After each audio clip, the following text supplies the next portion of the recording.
A week after my own daughter and her husband forced me out of my home, my old landlord called me in the middle of the night. His voice was shaking. He told me he forgot to disconnect the hidden security camera in my old living room. He said the motion sensors went off around midnight. I told him it was probably just a burglar. But he said, "No, Vic, you do not understand. The camera did not catch a burglar, it caught you." He said the footage showed me smashing furniture, screaming at empty walls, and signing legal papers in the dark. My blood ran cold because I was sitting miles away in a cramped studio apartment. Someone was in my old house wearing my clothes and wearing my face. Before I tell you how a hyper-realistic silicone mask almost cost me my freedom and my secret fortune, let me know where you are listening from in the comments below. Hit like and subscribe if you have ever had to teach a greedy family member a lesson they will never forget. My name is Victor Rollins. Vic to the people who actually know me. I am 72 years old. For 40 years, I worked as a general contractor in Detroit, getting my hands dirty, breathing in drywall dust, and building a life with my late wife, Clarice. To my daughter, Maya, and her slick, arrogant husband, Trent, I am just a broke, retired black man with a bad knee and a fading memory. They look at my faded jeans and my scuffed work boots, and they see a burden. They see a useless old man who needs to be managed. They do not see the man who quietly built a real estate empire worth millions. They only see what their greed allows them to see. It was 2 a.m. when the burner phone on my nightstand buzzed. It was Horace. Horace was the man they thought was my landlord, but in reality he was just an old buddy managing one of the many properties my shell company owned. A week ago, Trent and Maya had ambushed me. Trent, with his expensive suits and condescending tone, told me I was no longer fit to live in that house. They practically dragged me out and dumped me in a rat-infested studio across town, claiming it was for my own good. I played along. I played the confused, helpless father because I needed to know exactly what their game was. But Horace's phone call changed everything. "Get over here right now," Horace had whispered through the phone. "Come alone and park around the block." I threw on my coat and drove my beat-up pickup truck through the dark, icy streets. My mind was racing. If someone was in that house pretending to be me, this was not just family disrespect anymore. This was a calculated crime. When I arrived, the street was dead silent. I knocked twice on the back door. Horace pulled me inside, locking the deadbolt behind me. He looked like he had seen a ghost. His hands were actually shaking as he led me to the small office in the back where the security feed was routed. "Vic, I swear I thought I turned the system off when you moved out," Horace said, wiping sweat from his forehead. But the motion alert dinged on my phone an hour ago. I opened the app to see who broke in, and man, I almost had a heart attack. He pointed to the glowing laptop screen on the desk. "You need to see this for yourself." I pulled up a chair and stared at the monitor. The footage was in crisp, black and white night vision. The video showed my old living room. At first it was empty, then the front door opened. A man walked in. My breath hitched in my throat. The man was wearing my favorite red flannel shirt, the one Clarice bought me for our 30th anniversary. He was wearing my faded denim jacket. He was even leaning heavily on a walking cane, exactly like the one I used on my bad days. But that was not the terrifying part. The terrifying part was his face. The camera was high definition. When the man looked up toward the light, I saw my own features staring back at me. The broad nose, the gray beard, the deep lines around the eyes. It was me. But it was not me. The skin looked dull, synthetic, lifeless. It was a mask. A custom-made hyper-realistic silicone mask. The kind they use in Hollywood movies. Whoever was under there had studied me. They mimicked my slight limp, the way I roll my shoulders when my arthritis flares up. Seeing someone wear your face is a violation I cannot even describe. It makes your stomach turn. He was wearing the face of the man who walked Maya down the aisle. The face of the man who worked double shifts to pay for her college, and he was using it to destroy me. Horace pressed play, and we watched the imposter go to work. The fake me started pacing around the room, waving his arms erratically. He picked up a framed photograph of Clarice from the mantel and threw it against the wall, shattering the glass. He kicked over the coffee table. He started pointing at empty chairs, his mouth moving as if he was screaming at invisible people. He was putting on a show, a perfectly choreographed performance of a man having a severe violent dementia episode. "Who the hell is that?" Horace whispered, his voice full of dread. "Keep watching," I replied. My voice dropping to a low, dangerous growl. I already knew. The way the man favored his left leg, the slight arrogance in his posture even while pretending to be an old man. It was Trent, my white, Ivy League educated son-in-law. The man who always looked at me like I was something he stepped on in the street. Trent always had that smirk, that smug superior look of a man who thought his degree made him a god. He used to make little comments at Thanksgiving dinners, talking slowly to me like I did not know how a mortgage worked. He thought a retired black contractor was too stupid to understand finance or the law. After 5 minutes of destroying the room and acting completely insane, Trent walked over to the dining table. He pulled a thick stack of legal documents from his jacket. He sat down, still wearing my face, and began to sign the papers. He signed page after page, making sure his face and the act of signing were perfectly caught by the angle of the room. He was staging a psychotic break to prove I was incompetent and then showing himself signing documents in the middle of a delusion. It hit me like a freight train. Those were not just any papers. Those were power of attorney forms. Conservatorship documents. Trent was creating video evidence to present to a judge. He was going to stand in a courtroom, play this tape, and tell a judge that his poor father-in-law had lost his mind. He was going to claim I was a danger to myself, that I was destroying property, and that I was signing legal documents while hallucinating. Conservatorship. It is a legal death sentence. You lose the right to vote, to choose where you live, to spend your own money. You become property. Trent wanted to make me his property. If a judge saw this video without knowing about the mask, they would grant Trent total control over my life in a heartbeat. I would lose my civil rights. I would be legally dead, and Trent would have the keys to everything he thought I owned. A cold, heavy silence filled the room as the video ended, with Trent slipping out the front door. Horace looked at me horrified. "Vic," he said, his voice cracking, "if Trent takes this to a judge tomorrow, they will lock you up in a psychiatric ward. They will freeze your bank accounts. They will take everything you have. We need to call the police right now. We need to show them this tape before he ruins your life." I stared at the frozen image of Trent wearing my face on the screen. The rage inside me was absolute, but I did not panic. 40 years in the construction business taught me that you do not stop a demolition once the wrecking ball is swinging. You step back and you let the building collapse on the people inside it. Trent thought he was dealing with a broke, senile old man. He had no idea he had just declared war on a man who owned the very ground he walked on. I slowly turned to Horace. I looked him dead in the eye and felt a cold smile form on my lips. "Do not call the police," I said calmly. "Erase the tape. Delete it entirely." Horace stared at me like I was the one who had lost his mind. "Erase it," he stammered. "But Vic, he is going to submit that video to the court." I leaned back in my chair, the trap already forming in my mind. "I know Horace. Let him submit it. Let him dig his grave as deep as he possibly can. Because when I bury him, I want to make sure he can never climb back out." I left Horace standing in his office and walked back out into the freezing Detroit night. The icy wind hit my face, but I barely felt it. The anger burning inside my chest was hot enough to melt snow. I climbed into my rusty pickup truck, the engine sputtering to life with a loud roar. As I gripped the worn steering wheel, my mind drifted back. It drifted back to exactly 1 week ago, the day my own flesh and blood decided I was no longer a human being, but a piece of trash to be swept away. I need to paint the picture of that afternoon clearly. I was sitting in my favorite leather armchair in the small, modest house I rented from Horace. It was the house my daughter Maya thought was the only thing I had to my name. I was reading a book, enjoying the quiet comfort of a simple life. Then the front door swung open without a single knock. In walked Trent. He was wearing one of his tailored navy blue designer suits, his hair perfectly slicked back. He looked like $1,000,000, and he walked with the swagger of a man who owned the world. Right behind him was Maya, my little girl, the girl I used to carry on my shoulders when we walked through the neighborhood park. She was carrying a stack of flattened cardboard boxes. She would not even look me in the eye. Before I could even ask what was going on, Trent stepped right into the middle of my living room and clapped his hands together. He had this fake, wide smile plastered across his face. It was the kind of smile a politician gives you right before he steals your wallet. "Pack it up," Vic Trent said, his voice dripping with that false cheerfulness. "Today is moving day. We are getting you into a place more suited for your condition." I looked at him, lowering my book.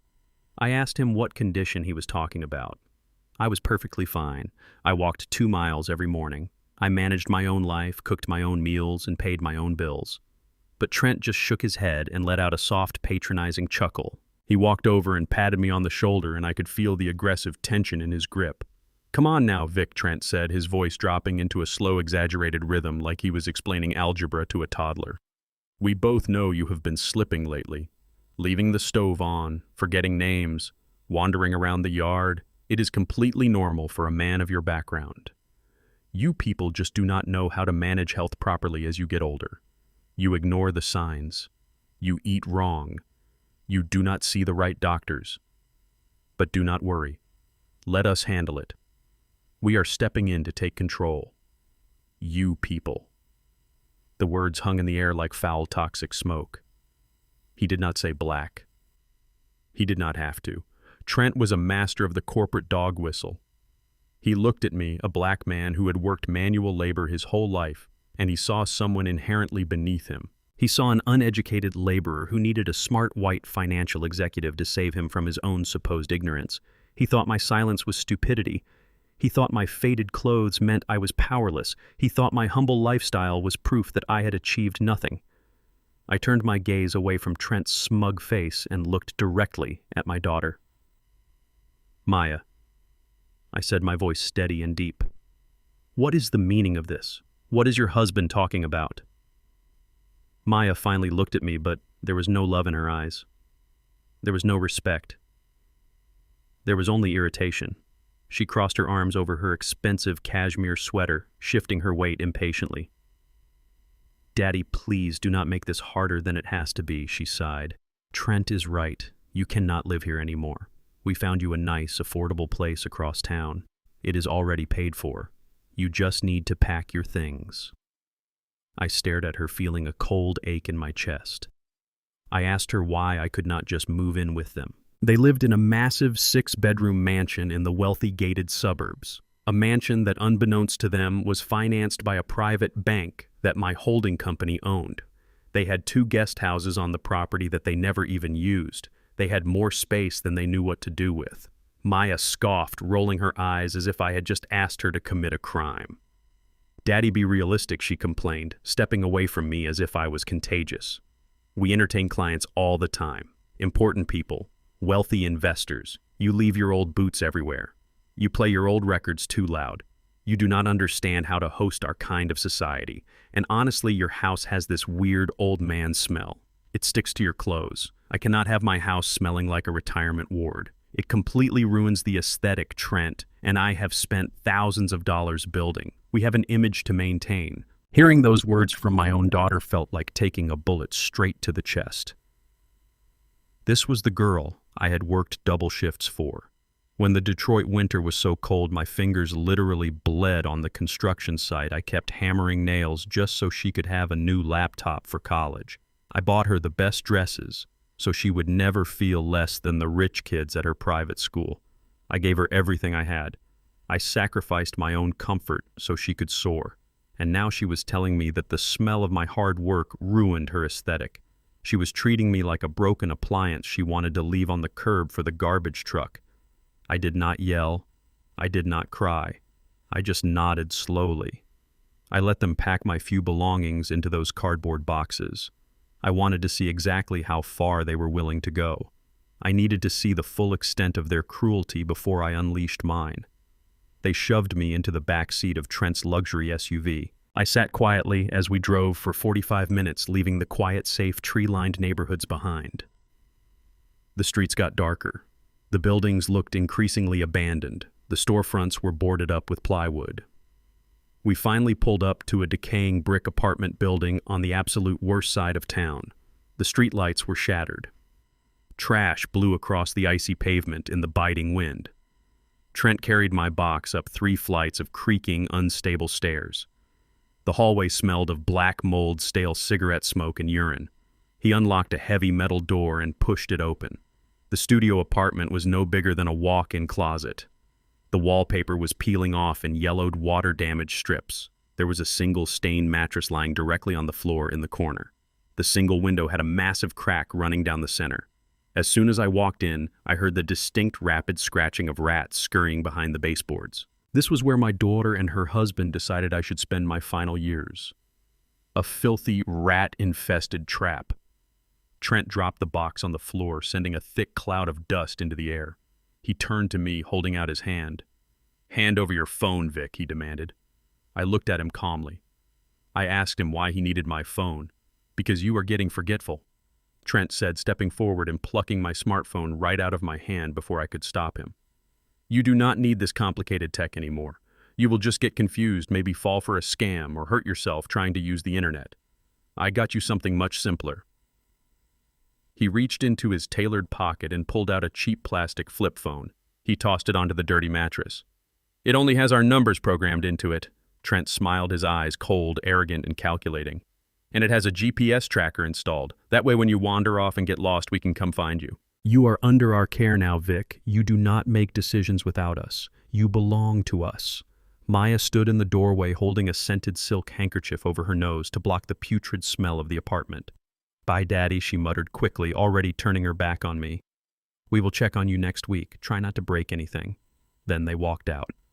The heavy metal door slammed shut and the deadbolt clicked loudly. They left me in the freezing dark, thinking they had completely stripped me of my dignity, my autonomy, and my life. They thought I was a helpless old fool trapped in a cage they designed. They had no idea I was the one studying the cage, mapping every bar, evaluating their weaknesses, and calculating exactly how to snap their necks when the trap finally closed. The memory faded as I pulled my pickup truck onto that exact same decaying street. The present moment crashed back into my mind. Trent had gone from merely dumping me in a slum to faking a violent dementia episode on camera. The stakes had escalated dramatically. He was not just trying to hide me away anymore. He was actively moving to strip me of my legal rights. He wanted a judge to declare me incompetent. He wanted total control over the modest assets he thought I had. I parked the truck under a broken streetlight and stepped out into the freezing wind. The neighborhood was dead silent save for the distant wail of police sirens. I pulled my thick coat tight around my shoulders and walked up to the decaying brick building. I needed to get inside my rat-infested studio, grab my hidden emergency equipment, and start making calls. It was time to wake up the shadow empire I had spent 20 years meticulously building. It was time to unleash the monster they did not know existed. I climbed the 3 flights of stairs. The wooden steps groaned in protest under my weight. The familiar stench of mold and decay filled my lungs. I reached the end of the pitch-black hallway and pulled the keys out of my pocket. But as I reached for the deadbolt, my hand froze in midair. The keyhole was completely empty, but the door was not locked. The heavy metal door was cracked open just a fraction of an inch. A thin sliver of pale yellow light spilled out from the crack onto the dirty hallway floor. Someone had been here. Someone was still here. I did not have any valuables in this dump. There was nothing to steal. The rats were the only things that lived in these walls. But someone had bypassed the heavy lock and was waiting inside my apartment. My heart began to pound, a slow, heavy rhythm against my ribs. I slipped my hand into my coat pocket and gripped the heavy steel wrench I always carried for emergencies. I took a deep breath, bracing myself for whatever was on the other side. I pushed the door open. It creaked loudly on its rusty hinges, breaking the silence of the building. The dim overhead bulb flickered, casting long, strange shadows across the peeling wallpaper. I stepped inside. The door clicked shut behind me. And sitting right there on the stained mattress in the corner was someone waiting for me in the dark. I stepped fully into the room and let the heavy metal door click shut behind me. I kept my hand wrapped tight around the solid steel wrench hidden deep inside my coat pocket. The air in the cramped studio was freezing and smelled of damp rot. Sitting on my stained mattress, looking completely out of place in his tailored suit, was Trent. Sitting on a rusted folding chair next to him was a man I had never seen before. The stranger was wearing a cheap white lab coat over a wrinkled dress shirt. He had a thick clipboard resting on his lap and a silver briefcase by his feet. He did not look like a medical professional. He looked like a con artist you would hire in a dark alley. Trent stood up and dusted off his trousers. He looked around my squalid studio with deep disgust.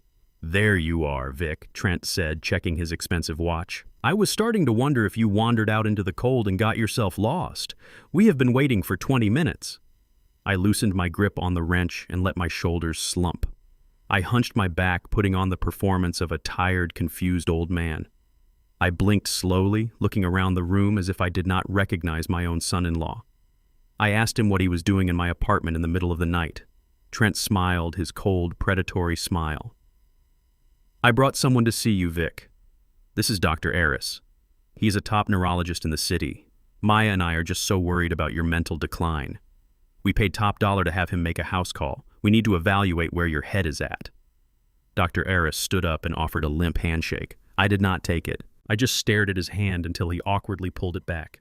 He cleared his throat and opened his clipboard. Mr. Rollins, he said, his voice entirely too smooth and rehearsed. We are just going to run through a few basic cognitive exercises. Nothing to be afraid of, just checking your memory and motor skills. I shuffled over to the only other piece of furniture in the room, an old wooden crate, and sat down heavily. I stared at the floor, letting my jaw hang slightly slack. Ask your questions, I mumbled, making my voice sound reedy and incredibly weak. Dr. Aris asked me what day of the week it was.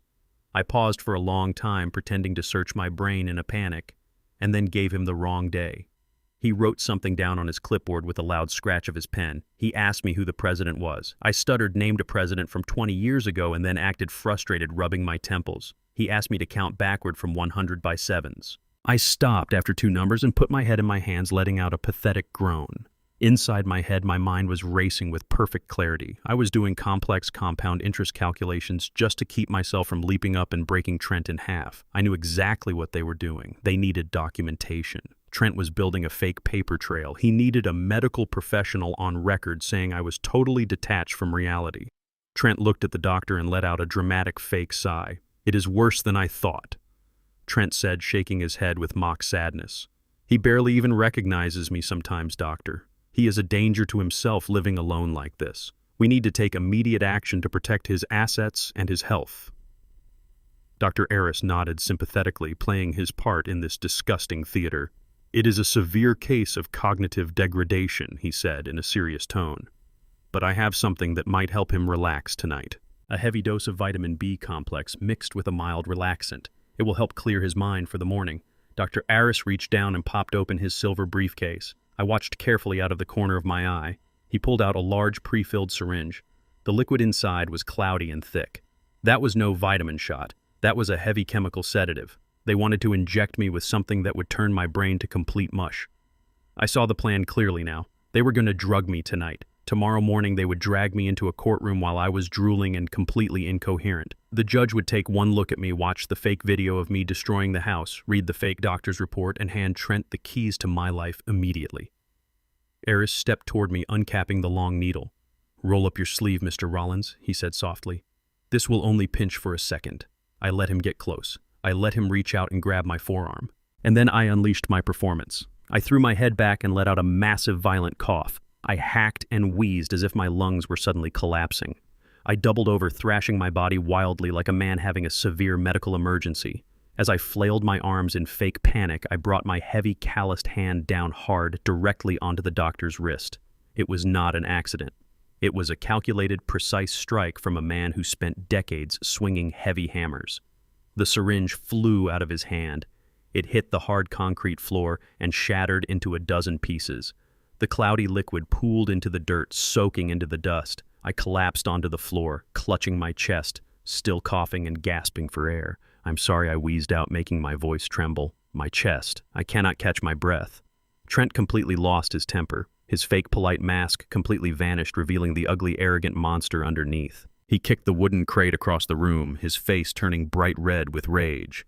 You clumsy old fool, Trent screamed, his voice echoing loudly off the peeling walls. Do you have any idea how much that dose cost? You are a walking disaster. Dr. Aris backed away, looking terrified at the broken glass on the floor. Mr. Trent, he said nervously, wiping his hands on his coat. I only brought 1 dose. I do not have another syringe with me. We cannot do the injection tonight. Then go get another one right now, Trent barked, glaring at the fake doctor. I stayed on the floor, breathing heavily, pretending to be a pathetic, broken man who could not defend himself. Trent walked over to the doctor to argue with him in a low, furious voice. They were standing by the window, their backs turned to me for just a few seconds. This was my only window of opportunity. Trent had left his expensive leather briefcase open on the floor next to the mattress. 40 years on construction sites teaches you how to move quietly and quickly when you need to. I reached into the hidden pocket of my heavy winter coat.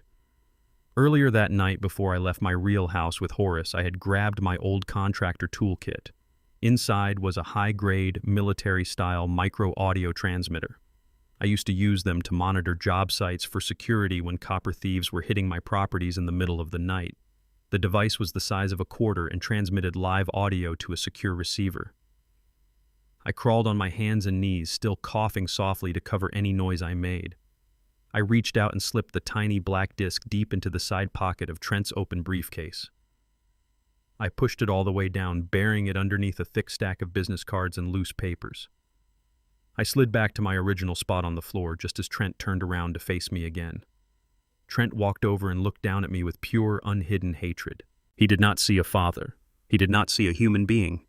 He saw a roadblock. "You are lucky I am a patient man," Vic Trent sneered, adjusting his tie and smoothing his suit jacket. "But your luck runs out tomorrow. Enjoy your last night of freedom in this dump. Tomorrow morning, a judge is going to look at my evidence, and you are going to be locked in a facility where they strap you to a bed. You will never see the light of day again."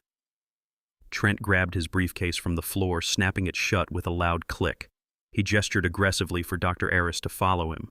They walked out of the apartment without another word. The heavy metal door slammed shut behind them, and the deadbolt clicked loudly into place from the outside. I waited until I heard their rapid footsteps fade completely down the hollow stairwell. Then I stopped coughing. I stood up smoothly without a single hint of a limp. I brushed the dirt off my jeans and walked over to the door to lock the inner chain. The act was over. The helpless old man was gone. I reached into my coat pocket and pulled out the small digital receiver. I plugged a single black earbud into the device and placed it securely in my ear. I turned the volume dial up. Static hissed for a brief second, and then the crystal-clear sound of Trent opening his car door flooded into my ear. I heard the engine start. I heard the heater click on. It was time to hear exactly what the devil was planning. The static hummed in my ear. I stood frozen in the center of that freezing, rat-infested studio, listening to the crystal-clear audio transmitting from the leather briefcase inside Trent's luxury car. The heavy thud of the car doors shutting echoed through the small earpiece. I heard the engine roar to life. The heater blasted air. And then I heard the voices. "Are you crazy?" Trent yelled. His voice was no longer the smooth, polished tone he used in boardrooms or family dinners. It was the desperate, sharp bark of a cornered animal. "You brought one dose, one single dose to sedate a grown man. Now we have nothing for tonight." I heard the fake doctor let out a nervous breath. The car gears shifted as they pulled away from the curb.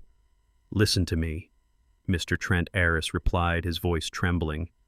"You told me the old man was a vegetable. You told me he was weak. I did not expect him to have the reflexes to swat a needle out of my hand. I am not a real doctor, man. I am a disgraced pharmacist who lost his license 5 years ago. You hired me to forge a signature, not to wrestle a former construction worker." "Shut your mouth," Trent snapped. His hands slammed against the steering wheel. I heard the loud smack through the earpiece. "You are going to write that medical evaluation right now. You are going to state that Victor Rollins is suffering from violent late-stage dementia. You will sign it, stamp it, and hand it to me before you get out of this car. Or you do not get the remaining $10,000 I promised you."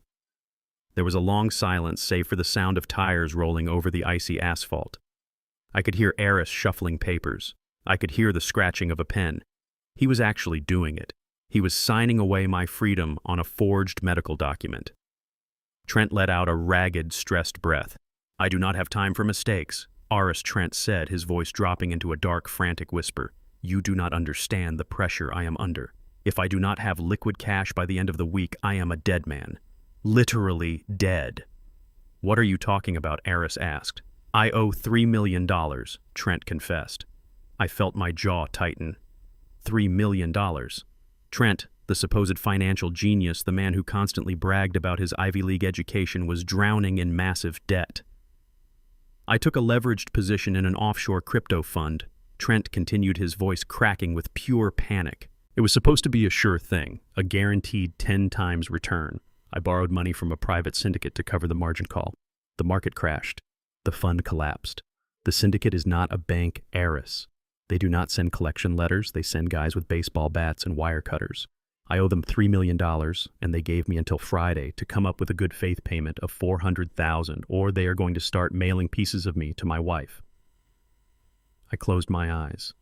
The pieces were falling into place perfectly. Trent did not care about my health. He did not care about the house. He was desperate to save his own skin from violent criminals. And the old man is going to pay for it, Aries asked. Trent laughed. It was a cold, cruel sound. Exactly. The old man is sitting on a fully paid-off house and a savings account. I ran the numbers. Between the property and his retirement cash, he is worth exactly $400,000. It is like the universe handed me a lifeline. Tomorrow morning, I present your forged medical evaluation and the video of him destroying his living room to the judge. The judge grants me emergency conservatorship. I immediately liquidate his bank accounts and put his house on the market for a cash buyer. I take the $400,000, I hand it to the syndicate, and I buy myself 6 months to figure out the rest of the $3 million. I stood in the dark studio, my hands balled into tight fists. Trent thought I was only worth $400,000. He had looked at my modest lifestyle, my beat-up truck, and my simple house, and he had put a pathetic price tag on my entire existence. He was willing to destroy my life, strip me of my dignity, and lock me in a psychiatric ward just to pay off a fraction of his own gambling debt. The car slowed down. I heard the turn signal clicking. I will get out here, Ari said. Here is the evaluation, signed and dated. It states, Victor Rollins is a danger to society and requires immediate, involuntary institutionalization. Trent grunted. Get out of my car. And if you ever speak of this, the syndicate will visit you next. The passenger door opened and slammed shut. Trent was alone in the car. I heard him dialing a number on his phone's Bluetooth system. The ringing echoed in my ear. My heart started to beat a little faster. Who was he calling at this hour? The line clicked open. Hello, a soft, sleepy voice answered. It was Maya, my daughter, my own flesh and blood. Hey, babe. Trent said, his voice instantly changing back to that smooth, confident tone he always used around her. I just left your dad's new place. The doctor gave him the evaluation. Did it work? Maya asked. Was he crying? Did he fight you? I stopped breathing. I waited for her to sound concerned. I waited for her to ask if I was okay. I waited for a single shred of daughterly love to break through the phone line. He was pathetic. Trent lied. He was coughing and acting like a confused child. But we got the signature. Tomorrow morning I file the paperwork. By noon your dad will be legally declared incompetent. We will have total control of his finances. Thank God, Maya sighed loudly. I am so tired of dealing with him, Trent. Just hurry up and get him committed. Put him in that cheap state facility we looked at. The one out in the county. I leaned against the peeling wallpaper of the studio. The cold from the bricks seeped through my coat, but it was nothing compared to the ice forming in my chest. She wanted to put me in a state-run asylum, a place where they drug the elderly and forget about them. I will handle the court stuff tomorrow, Trent assured her. Once I have the conservatorship, I will list his house for a quick cash sale. We should get around $300,000 for it. Make sure you process his life insurance policy too. Maya added, her voice completely devoid of emotion. My life insurance policy. The one I bought 30 years ago to make sure she was taken care of if I fell off a roof and died on a job site. Why do we need the insurance right now? Trent asked, sounding slightly confused. Because I need it to buy the beach house before summer, Maya replied, her tone turning sharp and demanding. The real estate agent said the property in Malibu is getting other offers. If we cash out my dad's life insurance early through a viatical settlement, we can use the cash for the down payment. He is 72, Trent. He is useless to us alive. Let us just squeeze whatever equity he has left and be done with it. I want that beach house. I reached up and pressed my hand hard against my chest. It physically hurt. Hearing your own child say you are useless alive is a pain that no hammer, no saw, no broken bone can ever match. I remembered holding her when she was a baby. I remembered working 30 hours straight to pay for her braces. I remembered crying with joy when she graduated college. And now she wanted me locked in a chemical prison so she could use my death benefits to buy a vacation home. She had known about the plan all along. She was not manipulated by Trent. She was a fully willing participant. She was just as evil as he was. I will get it done, Maya, Trent said. Just let me handle the court tomorrow. Do not mess this up, Trent, she warned him coldly before hanging up the phone. The line went dead. Trent let out a heavy, anxious breath. I could hear him tapping his fingers nervously against the steering wheel. He dialed another number. This time the ringing sounded different. It was a secure line. Yeah, a gruff, deep voice answered on the other end. It is Trent, he said, his voice trembling slightly. I have the money. Well, I will have it tomorrow. You better? The gruff voice replied. The boss is losing patience. $3 million is a lot of money to misplace Trent. If we do not see $400,000 in our account by tomorrow night, we are coming for your wife. You will have it, Trent insisted, his panic completely unhidden now. I am seizing my father-in-law's assets tomorrow morning. The judge will grant the order. The bank will unfreeze his funds by the afternoon. And what if the old man puts up a fight, the man asked. What if he talks to the judge? He will not, Trent said quickly. I have video evidence of him losing his mind. I have a signed medical document. But listen to me carefully. If the judge asks to see him, or if the old man somehow escapes that apartment and tries to cause a scene at the bank, I need your guys on standby. You want us to hit an old man, the gruff voice asked, sounding almost amused. If he resists? Yes, Trent said, his voice turning completely ruthless. The fake video is ready. Tomorrow we freeze his bank account. If he resists, your guys will handle the old man in the alley behind the courthouse. Make it look like a mugging gone wrong. I do not care. Just get rid of him. If he dies, it is even better. I get his assets instantly through my wife. Do we have a deal? We will have 2 guys in a black sedan parked outside the courthouse, the man replied. But this costs extra, Trent. Just take it out of the $400,000, Trent snapped. I will call you when the court order is signed. Trent hung up the phone. I heard him pull into the driveway of his massive suburban mansion. I heard the engine cut off. I pulled the earpiece out of my ear and let it hang by the wire. The silence of the rat-infested studio surrounded me again. But I was no longer the same man who had walked into this room an hour ago. The heartbroken father was dead. The confused, helpless retiree was dead. They wanted to declare war on a retired contractor they thought had $400,000 to his name. They wanted to steal my life. They wanted to send syndicate hitmen to murder me in an alley. They thought they held all the cards. But Trent and Maya did not know the truth. They did not know that Victor Rollins was not worth $400,000. They did not know that over the last 20 years, my shell companies had acquired commercial real estate across the entire state. They did not know I was sitting on a liquid fortune of $85 million. And they certainly did not know that the private bank holding the mortgage on their luxurious mansion was owned entirely by me. Trent owed $3 million to a dangerous crypto syndicate. He thought that was his biggest problem. I reached into my pocket and pulled out my secure burner phone. I looked at the cracked window of the tiny apartment. The freezing Detroit wind howled outside. I dialed an international number I knew by heart. The phone rang twice before a crisp professional voice answered in Geneva, Switzerland. Good evening, Mr. Rollins, the wealth manager said. It is unusual to hear from you at this hour. Is everything all right? Everything is about to change, Marcus, I said, my voice steady, cold, and absolute. Wake up the legal team. Unseal the holding accounts. The poor old man routine is officially over. We have a lot of work to do before the sun comes up. Trent wanted to play games with monsters. I was going to show him what a real monster looked like. I stood in the center of that freezing studio apartment and let the silence wash over me. The heavy metal door was locked tight. The rats were scratching inside the walls. For the last week, I had walked with a fake limp. I had hunched my shoulders and kept my head bowed like a defeated old man waiting to die. I took a deep breath of the stale air and finally stood up to my full height. My spine cracked. My shoulders rolled back. I am 72 years old, but I spent 4 decades hauling lumber and pouring concrete. Underneath this faded denim jacket, I still had the shoulders of a heavyweight fighter. The fragile old man routine was officially over. It was time to wake up the ghost they thought they had buried. I looked down at the encrypted satellite phone resting in the palm of my large calloused hand. I had dialed the international number and listened to the secure connection route across the Atlantic. The line clicked open. Marcus answered from his office in Geneva. He was my chief wealth manager and one of the only people on Earth who knew the full scope of what I had built. Good evening, Mr. Rollins, Marcus said with his crisp European accent. It is highly unusual to hear from you on this line at such an hour. Has the situation escalated? The experiment is over, Marcus. I said, my voice low and steady. I spent the last 7 days playing the helpless victim.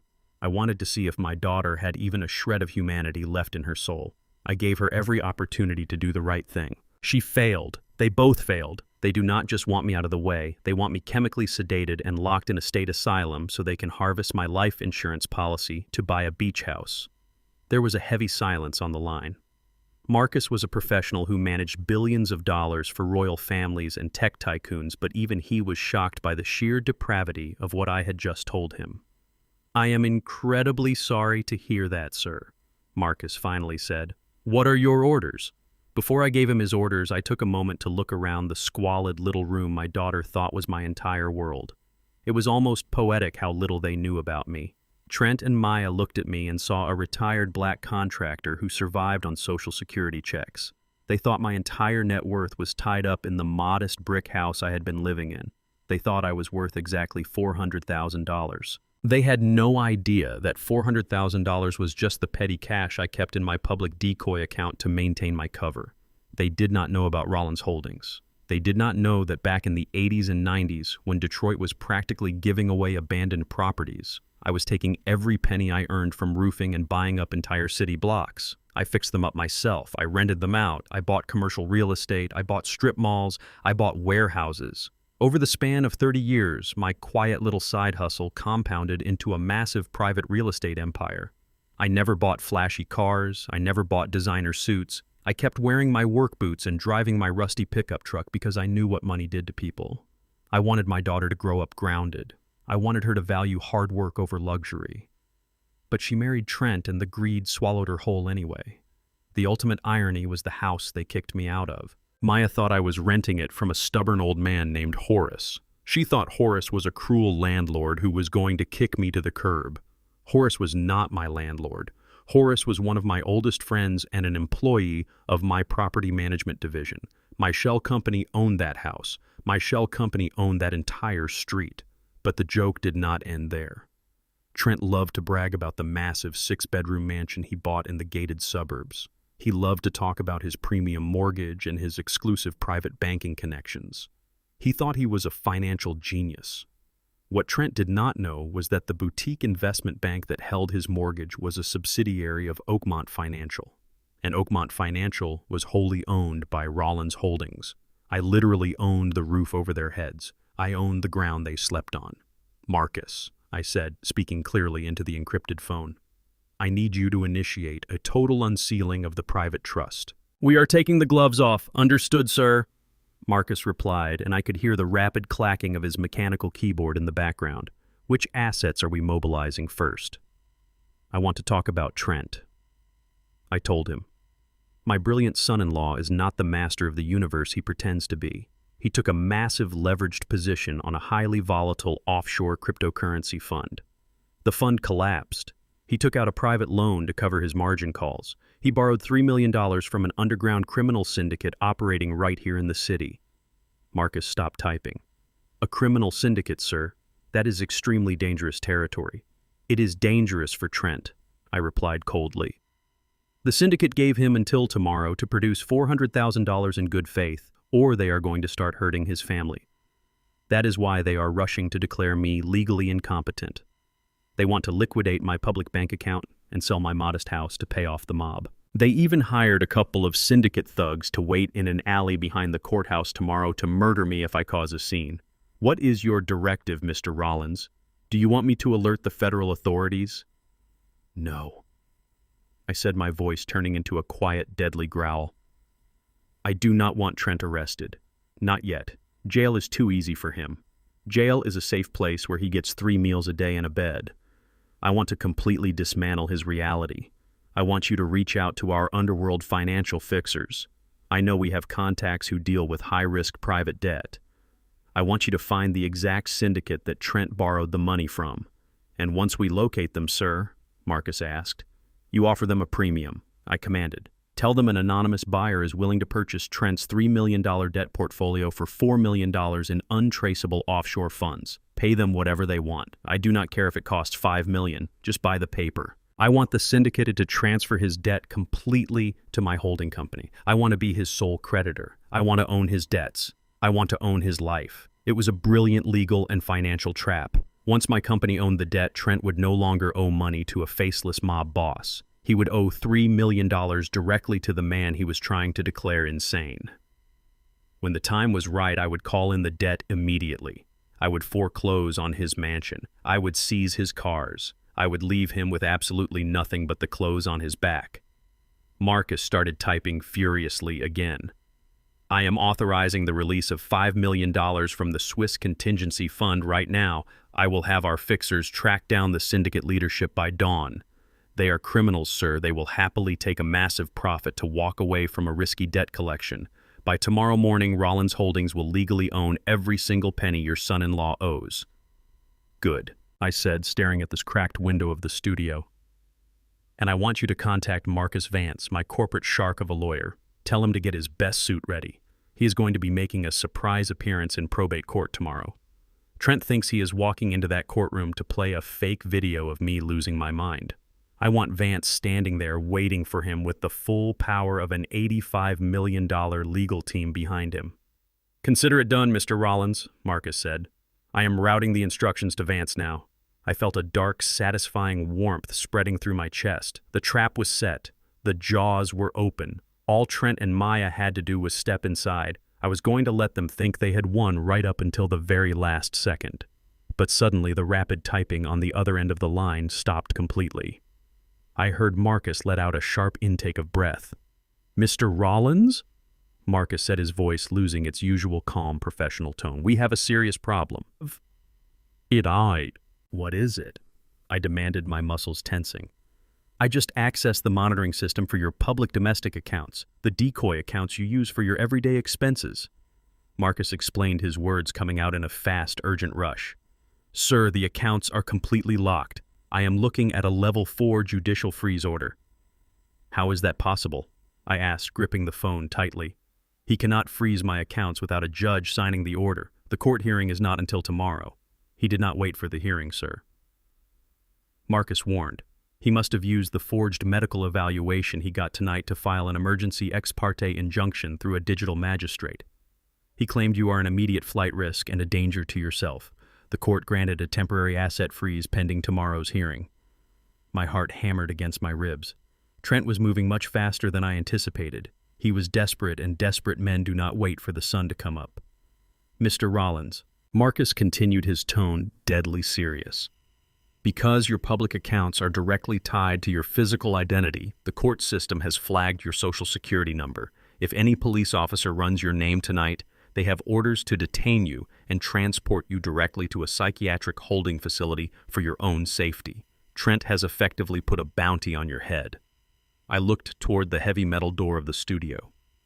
If Trent had filed the emergency order, he would not just stop at freezing my bank accounts. He would want to make sure I could not show up to court tomorrow to defend myself. He would send someone to collect me. Suddenly, the silence of the decaying apartment building was broken. I heard the unmistakable sound of heavy boots walking down the hallway outside my door.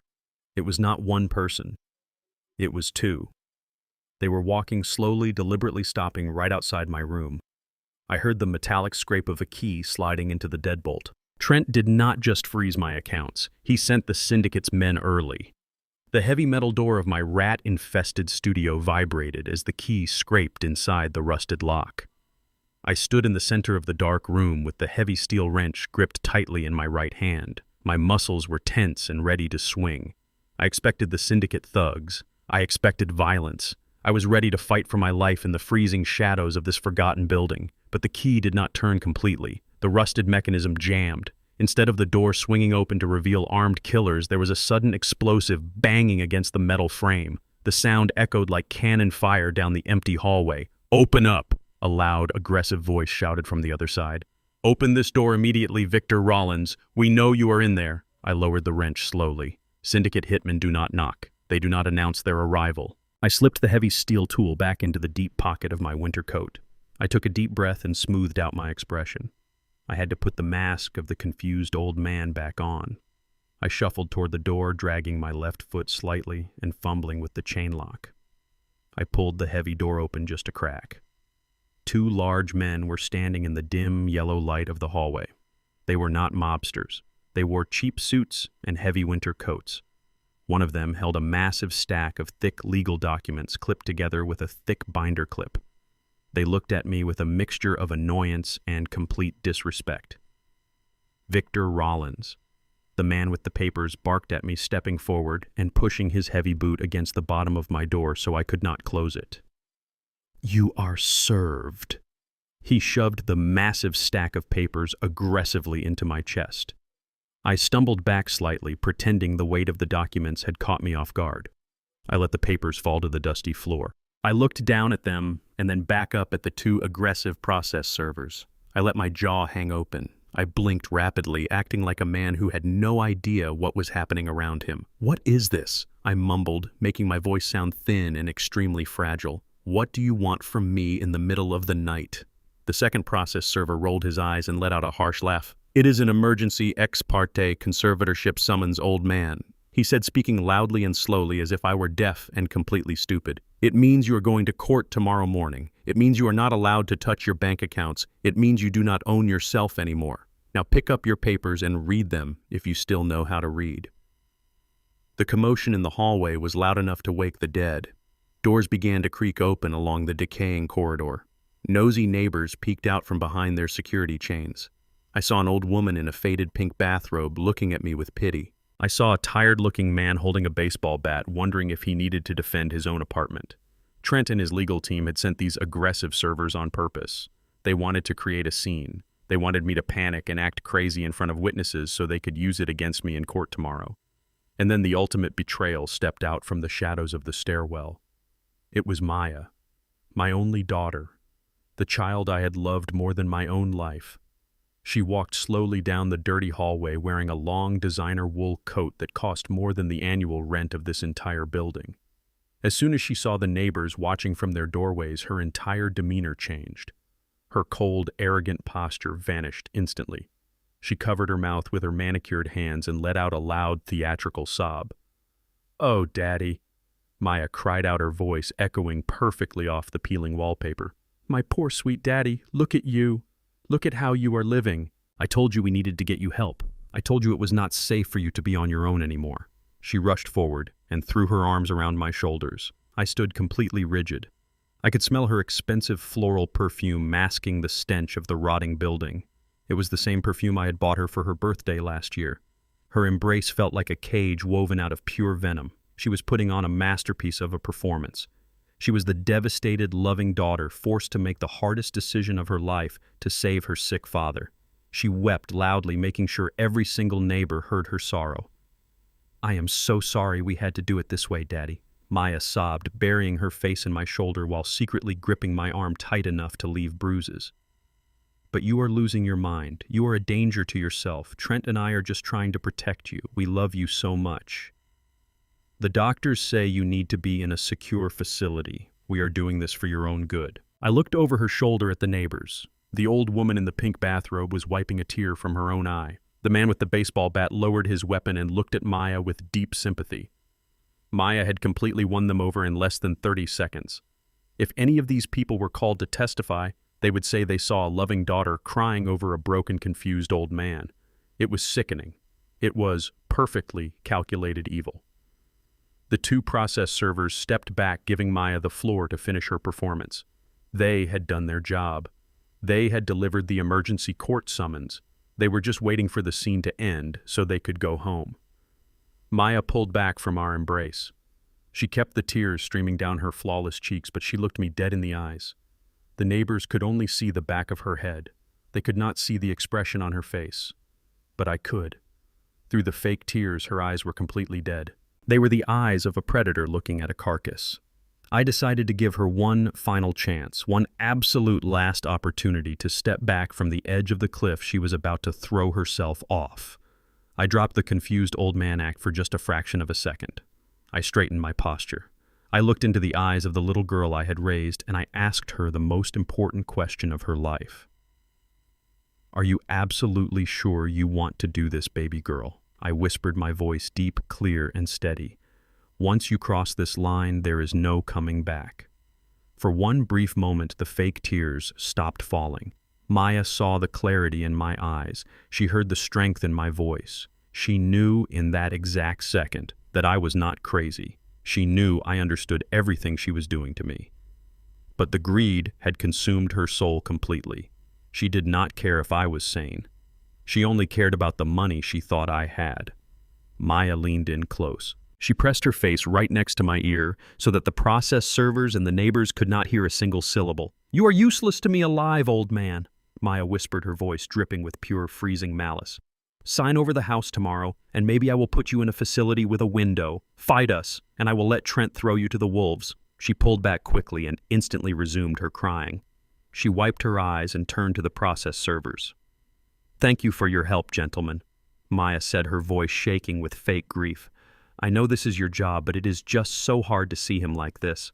My husband and I will see you in court tomorrow." The servers nodded respectfully to her. They turned and walked down the stairwell. Maya gave me one last look of utter disgust. She did not say goodbye. She just turned her back on me and walked away, her expensive heels clicking loudly against the dirty floorboards. She walked out of my life thinking she had just secured her future. She thought she had just conquered a helpless old fool. I stood in the doorway and watched her disappear into the shadows. I looked down at the massive stack of legal papers scattered across the floor. I did not cry. I did not feel sadness anymore. The father who loved Maya had died the moment she whispered those words in my ear. There was only Victor Rollins, the businessman, the builder, the shadow billionaire. I slowly bent down and picked up the papers. I closed my heavy metal door and locked the deadbolt. I locked the chain. I walked over to the single cracked window and looked down at the street. I saw Maya climb into the passenger seat of Trent's luxury car. I watched the taillights fade into the dark, freezing night. A slow, cold smile spread across my face. It was the kind of smile that promised absolute destruction.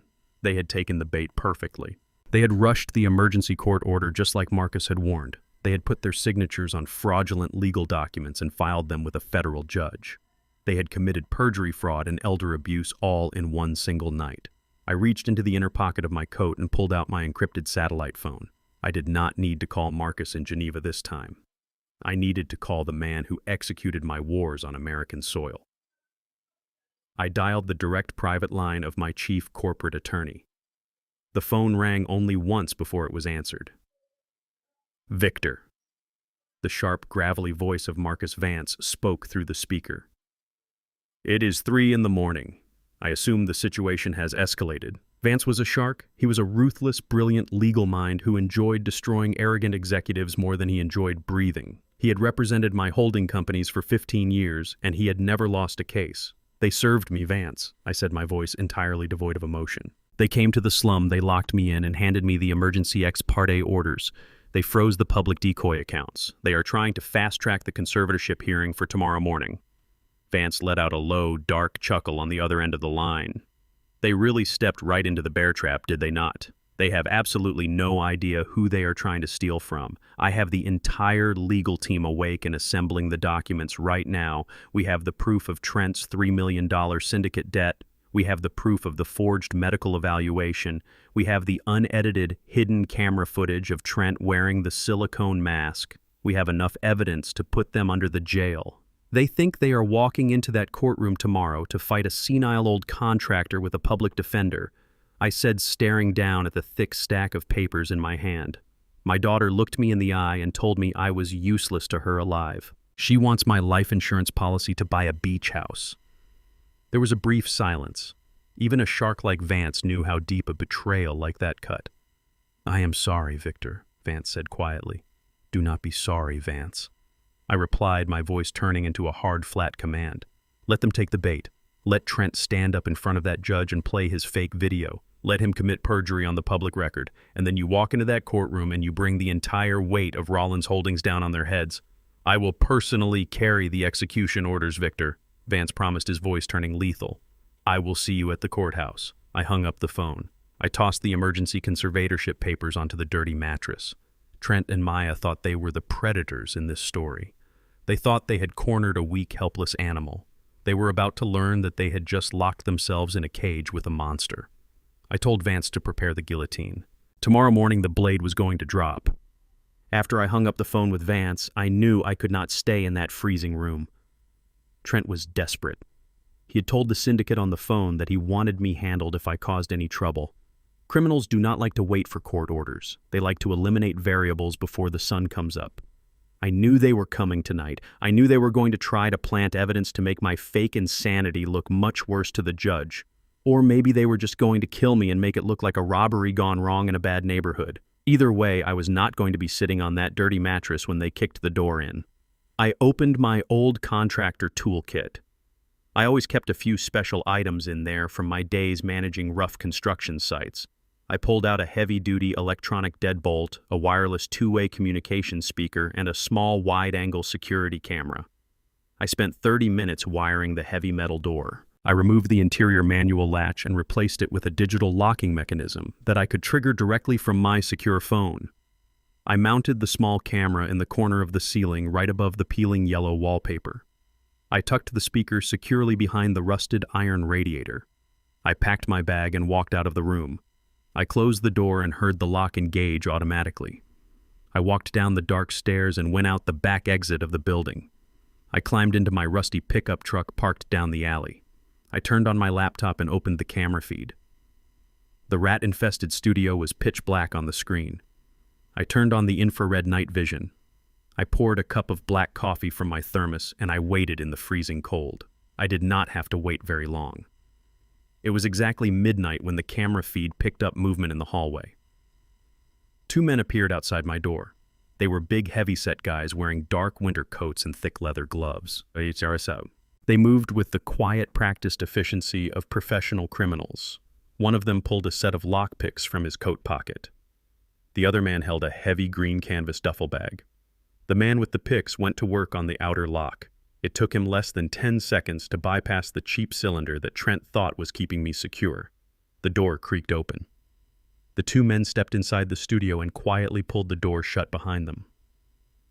I watched them on my laptop screen from the front seat of my truck. They pulled out small flashlights and began sweeping the narrow beams of light across the empty room. "Where is the old man?"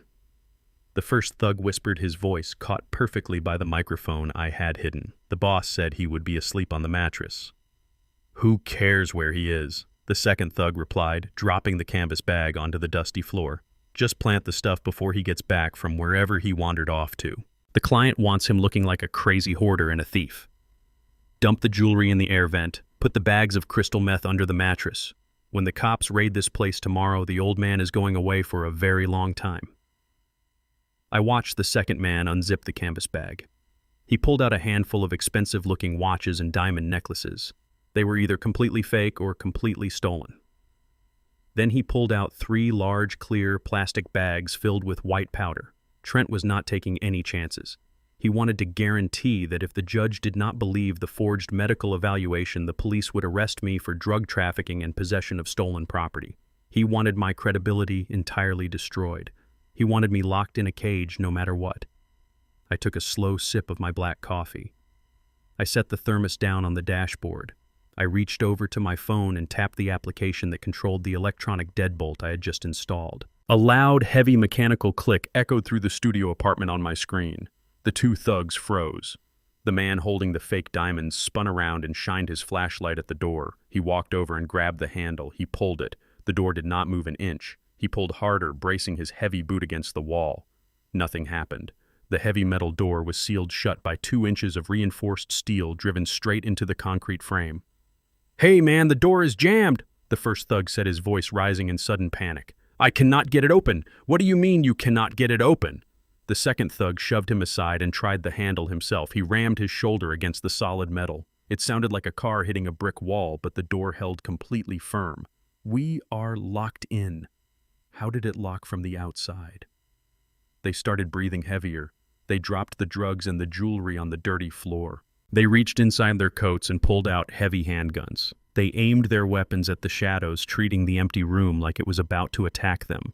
They were professionals, but they were trapped in a box, and they knew it. I leaned forward in my truck. I pressed the transmission button on my laptop screen to activate the speaker hidden behind the radiator in the studio. "Put the guns away, boys," I said, my voice booming loud and crystal clear through the small apartment. "You are not going to need them tonight."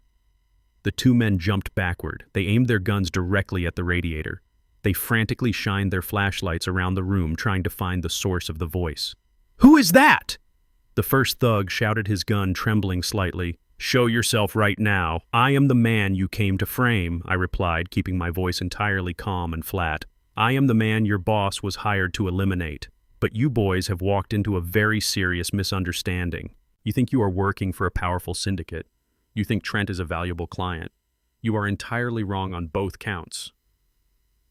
"We do not know what you are talking about, old man," the second thug growled, stepping toward the radiator.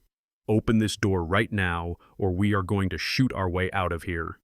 "You are not going to shoot anything," I said. "Because if you pull that trigger, my security system immediately uploads this video feed directly to the Federal Bureau of Investigation. I have you on camera carrying large quantities of narcotics and stolen goods. I have your faces perfectly recorded. You are looking at 20 years in federal prison for breaking and entering with intent to distribute." They stopped moving. They lowered their guns just a fraction of an inch. They looked at each other with pure fear in their eyes. They realized they were not hunting a helpless victim. They were trapped in a cage. Now listen to me very carefully. I commanded taking total control of the room without even being inside it. "I know exactly who you work for. You work for the underground crew run by a man named Silas. Do not bother denying it. Silas runs the offshore crypto loans in this city. He lent $3 million to my idiot son-in-law, Trent. Trent missed his margin call. Trent promised Silas he would pay him $400,000 tomorrow by stealing my assets. Trent hired you to plant this garbage just in case I fought back." The two thugs stared at the speaker in absolute stunned silence. They could not comprehend how a broke retired contractor in a rat-infested slum knew the exact operational details of their highly secretive criminal syndicate. "How do you know that?" The first thug whispered, his tough guy act completely vanishing. "I know that because Trent is a fool," I replied. "And I know that because, as of 1 hour ago, Silas no longer owns Trent's debt." "I do." The second thug let out a nervous laugh. "You are crazy, old man. Silas does not sell his debts to anyone. He does when an anonymous offshore holding company offers him $4 million in untraceable cash to buy a $3 million bad loan," I said, my voice cutting through his laugh like a razor blade. "Call him. Call Silas right now. Ask him if the Trent account was liquidated and transferred to Rollins Holdings tonight. Go ahead. I will wait." The two men looked at each other. The second thug reached into his coat and pulled out his cell phone. He dialed a number. He put the phone to his ear. I watched him on the screen. I saw his face turn pale as he listened to the voice on the other end of the line. He asked 2 short questions. He nodded slowly. He hung up the phone and slowly lowered it to his side. He sold it. The thug whispered to his partner, his eyes wide with shock. "Silas sold the paper. The old man is telling the truth. We do not own Trent anymore. We have no business here." I smiled, sitting in the freezing cab of my pickup truck. The power dynamic had instantly, completely, and permanently shifted. "You boys are standing in my building," I told them, letting the weight of my words sink in. "You brought drugs into my property. You tried to frame me for a crime. I could ruin your lives with the push of a single button. But I am a businessman. I believe in putting resources to good use. Trent tried to use you to destroy me. I am going to use you to completely destroy him. What do you want us to do?" The first thug asked, completely surrendering to my authority. He holstered his weapon. His partner did the same. They knew they had messed with the wrong guy. They realized the harmless old man was actually an absolute apex predator. "Trent works for a highly prestigious financial firm downtown," I said, pulling up Trent's corporate schedule on my laptop. "Tomorrow night, his firm is hosting a massive elite gala at the Grand Regency Hotel. All of his wealthy clients will be there. All of his senior partners will be there. Trent thinks he is going to be celebrating his victory over me. He thinks he is going to have my money. I want you to attend that gala." I instructed them carefully. "I want you to walk right through the front doors. I want you to find Trent in front of all his rich white colleagues, and I want you to demand the $3 million he owes. But you own the debt now," the second thug said, looking totally confused. "Why do you want us to collect it if Silas already got paid?" "Because Trent does not know I own the debt yet," I explained, my voice cold and hard. "He thinks he still owes you. He thinks you are there to break his legs in public. I want you to make a massive public scene. I want you to scream about the $3 million. I want every single executive in that room to know that their top financial director is a degenerate gambler who borrows money from dangerous street thugs. I want you to absolutely humiliate him." "And if we do this for you," the first thug asked, looking nervously at the camera. "If you do this for me, I unlock that door right now," I said. "You take your drugs and your fake jewelry and you walk away clean. The video gets deleted. You get to keep your freedom and you do not go to federal prison." They did not even need to discuss it. They looked at the camera in the corner of the room and nodded their heads simultaneously. "We will do it," the second thug said, rubbing his neck. "We will go to the gala tomorrow night. We will make sure every person in that building knows Trent owes $3 million to the streets." I tapped the screen of my phone. The electronic deadbolt clicked loudly, releasing the heavy metal door. "The door is open," I said. "Get out of my building, and do not forget your bags." The two men grabbed their canvas duffel bag. They practically ran out of the studio apartment, slamming the door shut behind them. I watched the hallway camera feed as they scrambled down the stairs and disappeared into the cold, dark night. I closed my laptop. I took another sip of my coffee. It was finally getting cold. I looked out the window of my truck at the decaying brick building. Trent thought he was a mastermind. He thought he was playing chess while I was playing checkers. But he did not realize I owned the board, the pieces, and the building the game was being played in. Tomorrow morning was the court hearing for my conservatorship. Tomorrow night was the elite financial gala.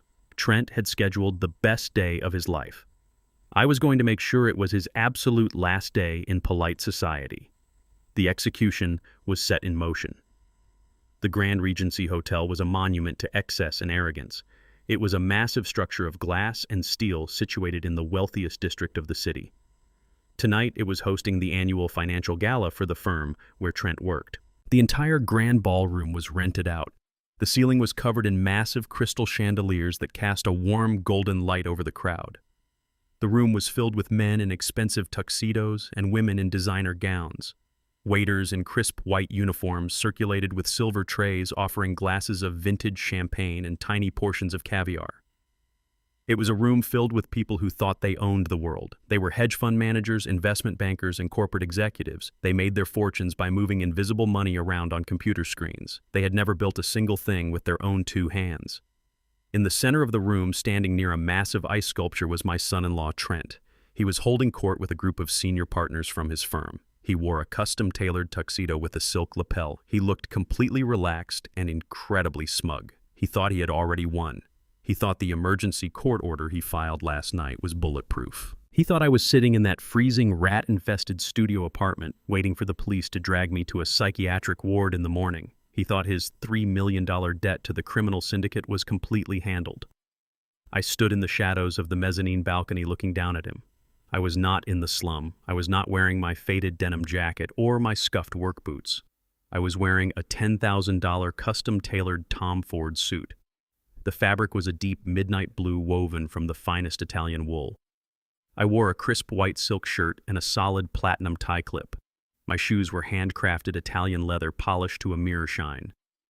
For 20 years I had hidden my wealth behind the calloused hands and tired posture of a retired contractor. I dressed like a man who struggled to pay his heating bill because I wanted to know who people truly were when they thought I had nothing to offer them. I wanted to see the truth. Trent had shown me the truth. Now it was time to show him mine. I walked slowly down the sweeping marble staircase leading to the main ballroom. I did not hunch my shoulders. I did not fake a limp. I walked with the heavy, measured steps of a man who commanded absolute authority. Every step I took echoed with the weight of an $85 million empire. People began to turn their heads as I descended. They did not know who I was, but they recognized power when they saw it. Wealth has a certain gravity to it. It changes the air in the room. The crowd naturally parted to let me pass. I moved closer to the group where Trent was standing. The classical music playing from the string quartet in the corner provided a soft background to their conversation. I stopped just a few feet behind Trent, obscured by a large floral arrangement. I wanted to hear exactly what he was saying to his colleagues. "It is a tragedy, really," Trent said, his voice dripping with fake sympathy as he swirled the champagne in his crystal glass. "My father-in-law is completely losing his mind. The doctors say it is advanced dementia. The poor guy does not even know what year it is anymore." Maya and I are completely heartbroken, but we have to do what is best for him. We are filing for emergency conservatorship tomorrow morning. One of the senior partners, a tall white man with silver hair and a condescending smile, took a sip of his drink. That is tough, Trent, the partner, said. Dealing with the elderly is always a burden, especially when they come from a different kind of background. They do not exactly plan for the future, do they? Trent let out a soft, arrogant laugh. You hit the nail on the head, Richard, Trent replied. Vic is a good guy, but he is just an old blue-collar worker, a retired contractor from the bad side of Detroit. He spent his whole life hammering nails and never bothered to learn how a mutual fund works. He was hoarding his little pension and sitting on a decaying house. He simply does not have the intellectual capacity to manage his own care anymore. Maya and I have to step in and take over his assets before he squanders what little he has left. We are doing him a massive favor by liquidating his estate. Another executive chimed in. Well, it sounds like you are handling a difficult family situation with a lot of grace, Trent, and getting access to that extra capital certainly will not hurt your portfolio, right? Trent smiled his cold, predatory smile. He puffed out his chest. Let us just say I am restructuring his assets to maximize their potential, he said. I have some very lucrative private investments lined up. By tomorrow afternoon, I will be injecting a significant amount of fresh liquid capital into my personal accounts. It is amazing how much value you can extract from a situation when you know how to leverage the legal system. The group of men chuckled. They clinked their crystal glasses together in a toast to Trent's supposed financial genius. They were celebrating the theft of my life. They were laughing at the idea of a broke black man losing his civil rights so a slick white executive could cover his bad gambling debts. The sheer arrogance of it made my blood run ice cold. I stepped out from behind the floral arrangement. I walked directly into the center of their circle. The tall partner named Richard noticed me first. His smile vanished. He looked at my $10,000 suit and the heavy platinum watch on my wrist. He did not see the broke contractor Trent had just described. He saw a man who looked like a major corporate investor. Trent turned around to see what Richard was looking at. The color instantly drained from Trent's face. His jaw dropped slightly. His eyes widened in absolute sheer terror. He stared at me as if a ghost had just walked out of a grave and stepped into the ballroom. His hand started to tremble so badly that the champagne spilled over the edge of his crystal glass and splashed onto the sleeve of his expensive tuxedo. Vic. Trent whispered, his voice cracking. He looked frantically around the room, as if he expected the police or the asylum orderlies to jump out of the shadows. What are you doing here? How did you get in here? You are supposed to be at the apartment. I did not raise my voice. I did not show an ounce of anger. I just looked at him with the cold, detached stare of an executioner looking at a condemned man. Good evening, Trent, I said smoothly. I decided I did not want to stay in that room you picked out for me. It was a little too drafty. I thought I would come to your party instead. You look like you have seen a ghost. Trent was hyperventilating. His mind was short-circuiting. He had spent the last 24 hours orchestrating a complex legal trap to lock me away. He had sent process servers. He had frozen my decoy bank accounts. He thought I was completely neutralized. Seeing me standing in the middle of his elite corporate gala wearing a suit that cost more than his car lease completely shattered his reality. You cannot be here, Trent hissed, taking a step backward. His panic was becoming visible to the other executives. He turned to Richard and the other partners, attempting to salvage the situation. I am so sorry, gentlemen, Trent stammered, wiping the spilled champagne from his sleeve. This is my father-in-law, the one I was just telling you about. He is having a severe psychotic episode. He is completely delusional. He must have wandered out of his care facility and stolen those clothes. Please excuse me while I handle this medical emergency. Trent frantically waved his hand in the air, signaling for the hotel security team. Two massive security guards wearing black suits and earpieces immediately started jogging across the ballroom floor toward us. Trent pointed a shaking finger directly at my chest. Grab him, Trent ordered the guards as they approached. This man is a trespasser. He is mentally unstable, and he is a danger to the guests. He is stalking me. Remove him from the premises immediately and call the police. Tell them we have a disturbed individual who needs to be transported to a psychiatric ward. The two heavy security guards stepped up to me. Trent smirked, thinking he had regained control. He thought the guards were going to tackle me to the floor and drag me out of the building in handcuffs in front of all his colleagues. He thought his narrative of the crazy old man was about to be validated on a public stage. But the guards did not touch me. They did not reach for their handcuffs. They did not even look at Trent. The taller of the two guards, a man named David, stopped 2 feet in front of me. He stood perfectly straight, placed his hands respectfully behind his back, and bowed his head slightly. "Good evening, Mr. Rollins," David said, his voice projecting absolute respect and subservience. "We were not informed you would be joining us tonight, sir. Is there a problem with this guest?" David gestured toward Trent. Trent froze. His smirk evaporated. His eyes darted between me and the massive security guard. The senior partners from his firm were staring at the scene in utter confusion. "I am fine, David," I said, my voice carrying across the quiet circle of executives. "I am just having a chat with my son-in-law. Make sure we are not interrupted again." "Understood, Mr. Rollins," David replied sharply. He turned his massive frame and glared directly at Trent. He took 2 steps backward, giving me space but keeping his eyes locked on Trent's pale, sweating face. Trent looked like he had forgotten how to breathe. He stared at the security guard and then back at me. He opened his mouth to speak, but no sound came out. He could not comprehend what was happening. He had just ordered the hotel security to throw a crazy homeless man out of the building. Instead, the security team had bowed to the crazy man and treated Trent like the threat. "How?" Trent finally managed to whisper, his voice trembling with sheer panic. "Why did he call you Mr. Rollins? Why is he listening to you? You do not belong here, Vic. You are just a retired contractor." I took a slow, deliberate step closer to Trent.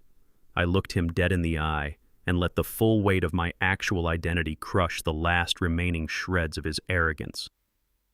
"I am a contractor, Trent," I said quietly, so only he and his partners could hear. "And 40 years ago, I started buying the properties I worked on. I bought land. I bought concrete. I bought steel. I bought commercial real estate across the entire eastern seaboard. I bought the building your corporate office leases from.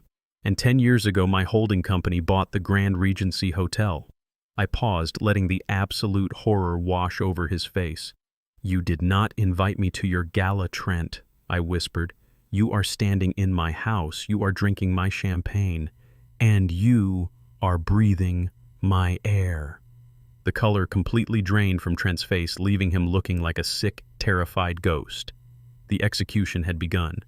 I left Trent standing frozen in the middle of his elite circle. His senior partners were staring at him with a mixture of confusion and growing suspicion. I turned my back on him and walked with deliberate purpose toward the front of the grand ballroom. A large stage was set up for the keynote speeches with a massive digital projector screen hanging behind a sleek acrylic podium. The string quartet was still playing a soft classical melody in the corner. I walked up the short flight of carpeted steps and stepped onto the stage. I looked out over the sea of wealthy executives and their glamorous wives. They were completely unaware that the ground beneath their feet was about to crack open. I walked over to the podium and adjusted the microphone. I tapped the metal grill twice. The dull thud echoed loudly through the state-of-the-art sound system, overriding the music. The string quartet immediately stopped playing. The low hum of 100 conversations died away instantly. Every single face in the grand ballroom turned toward the stage. They expected to see their chief executive or a wealthy donor. Instead, they saw a black man in a $10,000 suit commanding the room with absolute authority. "Good evening, ladies and gentlemen," I said, my voice rolling over the crowd like a heavy storm cloud. "My name is Victor Rollins. Most of you do not know me, but you know my son-in-law. I am Trent's father-in-law. I came here tonight to celebrate his remarkable achievements in the financial sector."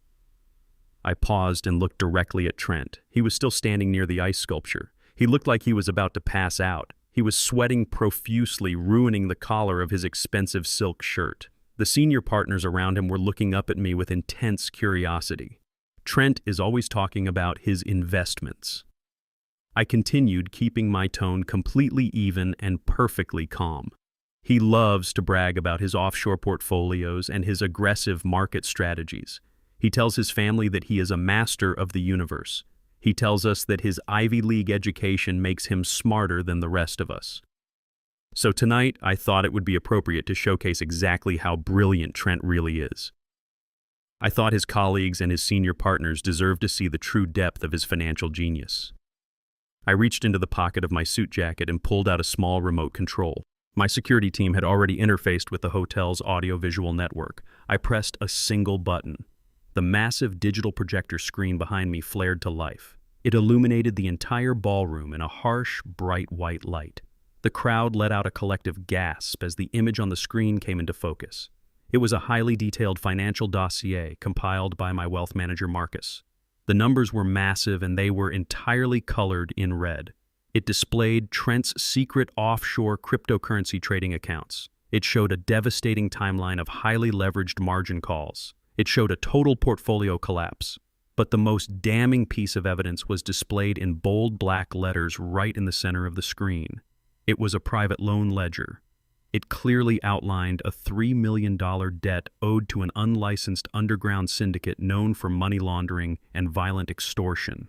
"Please direct your attention to the screen," I said, gesturing behind me. As you can see, Trent recently took a highly leveraged position in an extremely volatile offshore crypto fund. When the market crashed, he did not use his own capital to cover the margin call. He went to a criminal syndicate operating out of the worst neighborhoods in this city. He borrowed $3 million from violent street thugs to hide his failures from his prestigious firm. The ballroom erupted into chaos. The polite silence was entirely shattered. Executives were pointing at the screen. Wives were covering their mouths in shock. The senior partners standing next to Trent physically backed away from him as if he had a highly contagious disease. Richard, the tall white partner with the silver hair, turned to Trent with a look of absolute disgust and pure fury. "Trent," Richard demanded, his voice echoing through the sudden noise. "Is this true? Did you expose this firm to a criminal syndicate? Tell me this is a lie right now."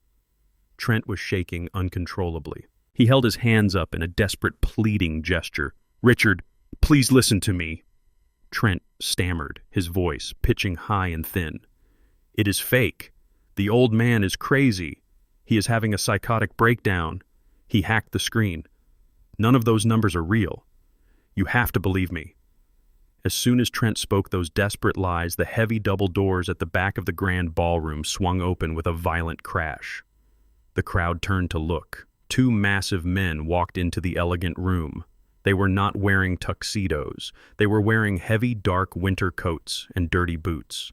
They were the two syndicate thugs who had broken into my rat-infested studio apartment just 1 hour ago. They looked rough, mean, and entirely out of place in a room full of millionaires. The hotel security guards moved to intercept them, but I raised my hand from the stage, signaling the head of security to let them pass. The guards stepped aside. The two thugs walked straight down the center aisle of the ballroom. The wealthy guests scrambled out of their way, terrified of the large, aggressive men who clearly belonged to the criminal underworld. The thugs walked directly up to the ice sculpture where Trent was standing. Trent took one look at them, and his knees practically buckled. He knew exactly who they were. He knew exactly who they worked for. "Hey, Trent!" The first thug shouted, his rough voice carrying easily across the silent, terrified crowd. "Silas wants his money. You promised us $400,000 tonight and $3 million by the end of the month. We are done waiting." The entire ballroom gasped again. The proof was undeniably standing right in front of them.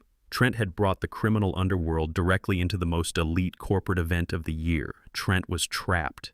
He looked at the thugs and then he looked up at me standing on the stage. He realized that I had orchestrated this entire nightmare. He realized that the helpless old man he tried to drug and lock away had completely outplayed him on every single level. "Guys, please." Trent begged the thugs, his voice dropping into a pathetic whimper. "Not here. Not in front of my bosses. I told you I will have the money tomorrow afternoon. The court order is going through tomorrow. I am selling the house. Just give me 12 hours. Richard stepped forward, placing himself between Trent and the other senior executives. His face was red with absolute rage. Richard was a man who cared about one thing above all else. He cared about the reputation and the pristine image of his financial firm. Trent had just dragged that reputation through the mud and paraded it in front of all their wealthiest clients. "You are done, Trent," Richard growled, his voice dripping with pure venom. "You are entirely finished. You committed massive financial fraud. You engaged with criminal syndicates. You brought violent thugs to our corporate gala. You have compromised the integrity of this entire institution. You are fired effective immediately. Security will escort you out of this building, and if you ever set foot near our offices again, I will personally have you arrested for criminal negligence." Trent looked at Richard with wide, panicked eyes. "Richard, please, you cannot do this." Trent cried, tears actually forming in the corners of his eyes. "My career will be completely ruined. I will never work in finance again. I will lose everything." "You already lost everything, Trent?" Richard spat back, turning his back on him in ultimate dismissal. "Get this trash out of my sight." The security guards moved in, grabbing Trent by the arms. The two syndicate thugs crossed their arms, watching the scene with cold amusement. They had done their job exactly as I commanded. They had delivered the final blow to Trent's professional life. Trent fought against the security guards. He thrashed and kicked, looking nothing like the polished, arrogant executive he had been 20 minutes ago. He looked like a wild, desperate animal caught in a trap he built himself. He managed to rip one of his arms free from a guard.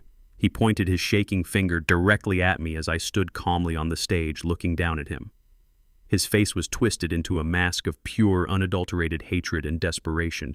The sophisticated facade was entirely gone. He was stripped bare for the whole world to see. "You think you won, Vic?" Trent screamed at the top of his lungs, his voice echoing through the massive crystal chandeliers. "You think you beat me. You did not beat me. You are still going to the asylum tomorrow morning. I have the medical evaluation. I have the power of attorney. I have the video of you going crazy in the living room. The judge will give me everything you own. You hear me. I am going to take every single penny you have, and I am going to leave you to rot in a padded cell." The security guards grabbed him again and began dragging him forcefully toward the back doors of the ballroom. Trent continued to scream his empty threats, kicking his expensive polished shoes against the marble floor. "I will win tomorrow." Trent howled as the heavy doors swung shut, cutting off his voice. "I will take it all." The ballroom was completely silent again. The elite guests stared at the closed doors in utter shock. They had just witnessed the complete and total destruction of a man they thought was a rising star. I calmly reached up and turned off the microphone. I pressed the button on my remote and the massive projector screen went completely black. I stepped down from the podium and walked off the stage. The wealthy executives parted from me again, but this time they did not just look at me with respect. They looked at me with absolute fear. They knew I was the architect of the devastation they had just witnessed. They knew I was not a man to be crossed. I walked out of the ballroom and into the quiet lobby of the hotel. I pulled my encrypted phone from my pocket. Trent thought tomorrow was going to be his salvation. He thought the courtroom would give him the keys to my kingdom. He was holding on to a fake video and a forged medical document like a drowning man holding on to an anchor.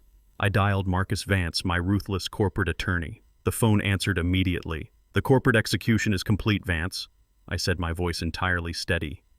"Trent is fired and completely disgraced, but he is still clinging to the conservatorship hearing tomorrow morning." "Excellent, Victor," Vance replied, his tone sharp and ready for blood. "Let him walk into that courtroom. Let him present his fake evidence to the federal judge. When he commits perjury on the record, I will drop the anvil on his neck. I will see you at the courthouse at 9 o'clock sharp." I hung up the phone and walked out into the cold night air. Trent's career was dead, but he still thought he could steal my life. Tomorrow morning I was going to show him exactly how wrong he was.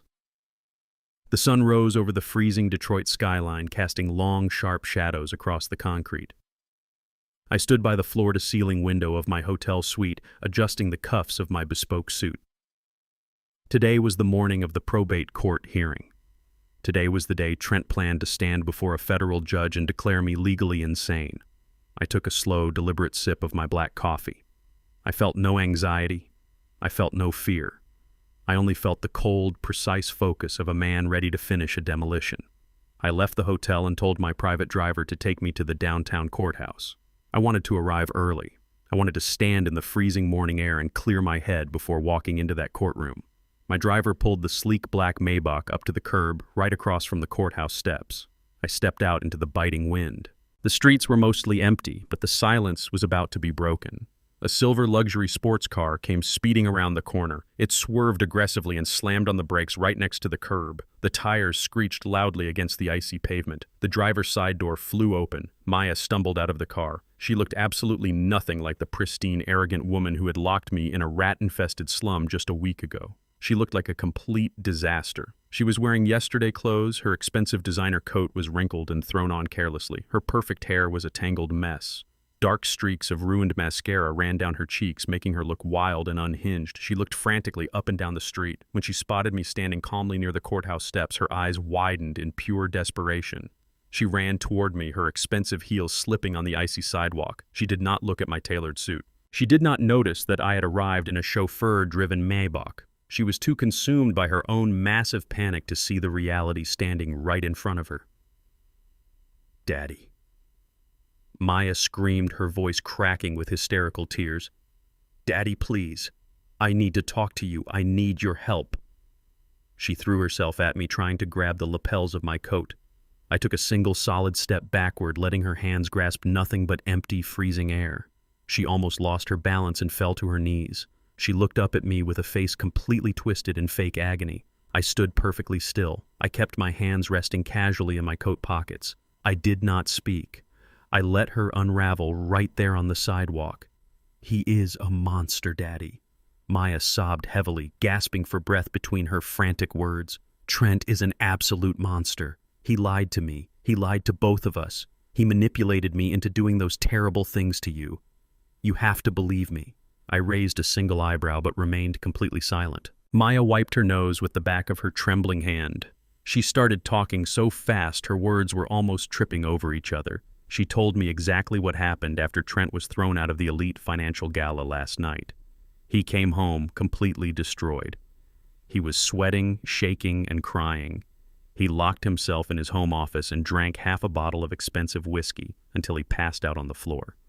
Maya told me she went into the office to find his car keys, but when she reached into the inner pocket of his ruined tuxedo jacket, she found something else. She found a secret burner phone. The screen was unlocked, and what she saw on that phone completely shattered her perfect, wealthy suburban life. He was going to leave me. Maya wailed, her voice echoing off the tall marble columns of the courthouse. He was going to steal your money and run away. I checked his emails, Daddy. He bought 2 one-way first-class tickets to Dubai for tonight. But the second ticket was not for me. It was for a 25-year-old fitness instructor named Chloe. Maya let out a loud, pathetic cry. Trent had been having a secret affair for the last 2 years. He had rented a luxury apartment downtown for his young mistress, but the betrayal went much deeper than infidelity. Maya read his text messages to Chloe. Trent was not planning to pay the dangerous criminal syndicate the $3 million he owed them. He was going to take the $400,000 he planned to steal from my estate today and use it to fund his escape to the Middle East. He was going to leave me here to take the fall.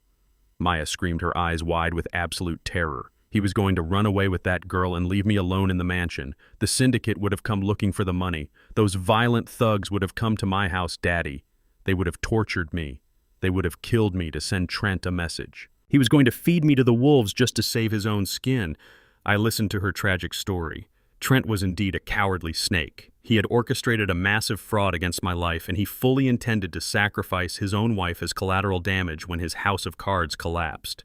He was a despicable human being in every sense of the word. But Maya was not crying because she felt remorse for what she had done to me. She was not sobbing because she realized how cruel it was to lock her elderly father in a freezing, rat-infested studio. She was only crying because she had just found out she was not going to get her cut of the stolen money. She was crying because she was the one standing in the crosshairs now. "Daddy, please." Maya begged, clasping her hands together as if she were praying to me. I was so wrong. I was so stupid. Trent brainwashed me. He told me you were sick. He told me it was the only way to protect our family. I never wanted to hurt you. I love you, Daddy. She reached out again and grabbed my sleeve. Her grip was tight and desperate. This time I did not step away. I looked down at her tear-stained face. I looked at the little girl who used to hold my hand when we walked to the ice cream parlor. I searched her eyes for any trace of genuine sorrow. I searched for a single drop of real accountability. I found absolutely nothing. "We can destroy him today, Daddy." Maya whispered, her voice suddenly shifting from panicked tears to a dark conspiratorial urgency. "We can walk into that courtroom and ruin his life. I will testify against him. I will tell the judge he forged the medical documents. I will tell them he faked the video. We can send him to federal prison for the rest of his miserable life." She leaned in closer, wiping the tears from her cheeks. A greedy, hungry light sparked in her eyes, replacing the fear. "And when he is locked away, we can take everything." Maya continued, her true nature bleeding through the fake apologies. We can split the money, Daddy. We can sell his cars. We can keep the mansion. We can be a family again. Just you and me against the world. We can still get the beach house. Just please forgive me and tell me we are partners. I stared at her. The sheer audacity of her proposal was staggering. She wanted me to forgive her for trying to legally erase my existence and lock me in an asylum. She wanted me to team up with her to destroy the man she had partnered with to destroy me, and she still wanted the beach house. She was a bottomless pit of greed and selfishness. I reached into the inner pocket of my custom suit. I pulled out my secure encrypted phone. I unlocked the screen and opened my audio files. I did not raise my voice. I did not yell. The time for anger was long gone. Now there was only the cold, surgical precision of consequence. You blame Trent for manipulating you. I said, my voice flat and completely devoid of any paternal warmth. You say you never wanted to hurt me. You say you love me. I tapped the play button on my screen. I turned the volume all the way up. The crisp, clear audio recording from the dirty hallway of my slum apartment played loudly in the freezing morning air. It was the recording from the night the aggressive process servers delivered the court summons. It was the exact moment Maya leaned into my ear while pretending to cry for the neighbors. You are useless to me alive, old man. Maya's own cold, vicious voice hissed through the phone speaker. Sign over the house tomorrow and maybe I will put you in a facility with a window. Fight us and I will let Trent throw you to the wolves. I stopped the recording. The silence that followed was heavier than a concrete block. Maya froze. Her mouth opened but no sound came out. The fake tears instantly dried up. The desperate loving daughter act completely dissolved. She stared at the phone in my hand with an expression of pure, unadulterated horror. She realized I had captured her true soul on tape. She realized she could not blame Trent for the pure malice that lived inside her own heart. I looked my daughter directly in the eyes. I felt no heartbreak. I felt no pity. The bond of blood had been completely severed the moment she spoke those words into my ear. She was a stranger to me now. Trent is a snake, Maya. I said, my voice echoing off the marble walls of the courthouse. He is a coward and a thief who hides behind a cheap suit and a fake smile. But you. I stepped closer to her, forcing her to look up at me. You are a parasite, I whispered coldly. You feed on the people who love you and you discard them when their blood runs dry. You wanted me locked in a chemical prison so you could buy a vacation home. You only came crying to me today because your partner in crime decided to abandon you. Daddy, please. Maya whimpered, shrinking back from the absolute zero temperature of my gaze. That was a mistake. I was just angry. You are my father. I am Victor Rollins, I corrected her firmly. And as of this morning, I have no daughter. I turned my back on her. I walked up the wide concrete steps leading to the heavy bronze doors of the probate court. I did not look back. I did not hesitate. I left her standing on the icy sidewalk, sobbing hysterically into her hands. Her perfect aesthetic life was completely destroyed. She was standing in the freezing cold with no money, no husband, and no father to save her. I pushed open the courthouse doors and stepped inside the warm building. Trent was waiting for me inside a courtroom, completely unaware of the absolute devastation that was about to fall upon his head. The final act was about to begin. The heavy oak doors of the probate court felt cold to the touch as I pushed them open. The air inside the building smelled of old paper and floor wax. It was a sterile environment designed to process human tragedies with bureaucratic efficiency. I walked down the long marble corridor with slow, measured steps. I was wearing my custom-tailored Tom Ford suit. The deep midnight blue fabric absorbed the harsh fluorescent lights of the hallway. I looked down at my platinum watch. It was exactly 8:45 in the morning. The execution was scheduled for 9. I entered courtroom number 4 and took my seat at the defense table. The room was empty except for the court reporter and the bailiff. I sat perfectly still, resting my hands flat on the polished wooden table. 5 minutes later, the heavy doors swung open again. Trent walked in. He did not look like the slick, polished financial executive he pretended to be. He looked like a man who had spent the entire night staring down the barrel of a loaded gun. His eyes were completely bloodshot with deep purple bags hanging underneath them. His hands were trembling slightly as he clutched a thick leather briefcase. He was still wearing the same trousers from his tuxedo last night, but he had swapped the jacket for a wrinkled gray blazer. He looked frantic, he looked hunted, he was terrified because the syndicate was breathing down his neck. He knew that if he did not walk out of this courtroom with total control over my assets, he was a dead man. The underground loan sharks were not going to give him another extension on his $3 million debt. He was clinging to this emergency conservatorship hearing like a drowning man clinging to a piece of driftwood. Trent walked over to the petitioner table accompanied by a cheap, desperate-looking attorney. The lawyer was a bottom feeder named Higgins. He had a cheap, shiny suit and a nervous sweat on his upper lip. Trent probably hired him because he could not afford a real lawyer after his firm fired him and froze his corporate accounts last night. Trent glared across the aisle at me. He looked at my expensive suit and sneered. He genuinely believed I was having a manic episode. He thought I had wandered into a high-end tailor shop and stolen the clothes off a mannequin. His arrogance was so deeply embedded in his DNA that he could not even process the reality sitting right in front of him. He still saw a dumb, uneducated black contractor from the slums of Detroit. He still thought he was the smartest person in the room. The bailiff ordered everyone to rise. Judge Eleanor Davis entered the courtroom. She was a stern-looking woman with sharp gray eyes and a completely no-nonsense demeanor. She took her seat at the high bench and adjusted her reading glasses. She looked down at the docket and then looked across the room. "We are here for an emergency ex parte hearing regarding the conservatorship of Victor Rollins." Judge Davis announced, her voice echoing loudly in the quiet room. She looked over at Trent and his lawyer. "You may proceed." Higgins stood up, wiping the sweat from his lip. "Your Honor, we are here today to protect a vulnerable senior citizen from himself. Mr. Rollins has suffered a rapid and severe cognitive decline. He is no longer capable of managing his own daily affairs, let alone his financial assets. My client, his loving son-in-law Trent, is petitioning the court for immediate and total medical and financial conservatorship."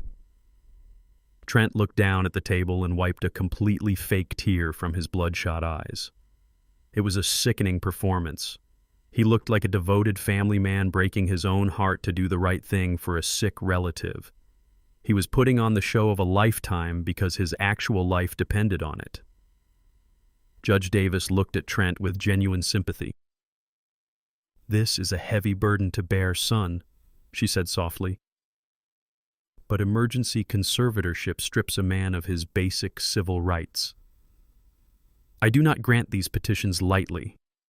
I need to see absolute, undeniable proof that Mr. Rollins poses an immediate danger to himself or the public." "We have that proof, Your Honor," Higgins said, gesturing to the large flat-screen monitor mounted on the wall of the courtroom.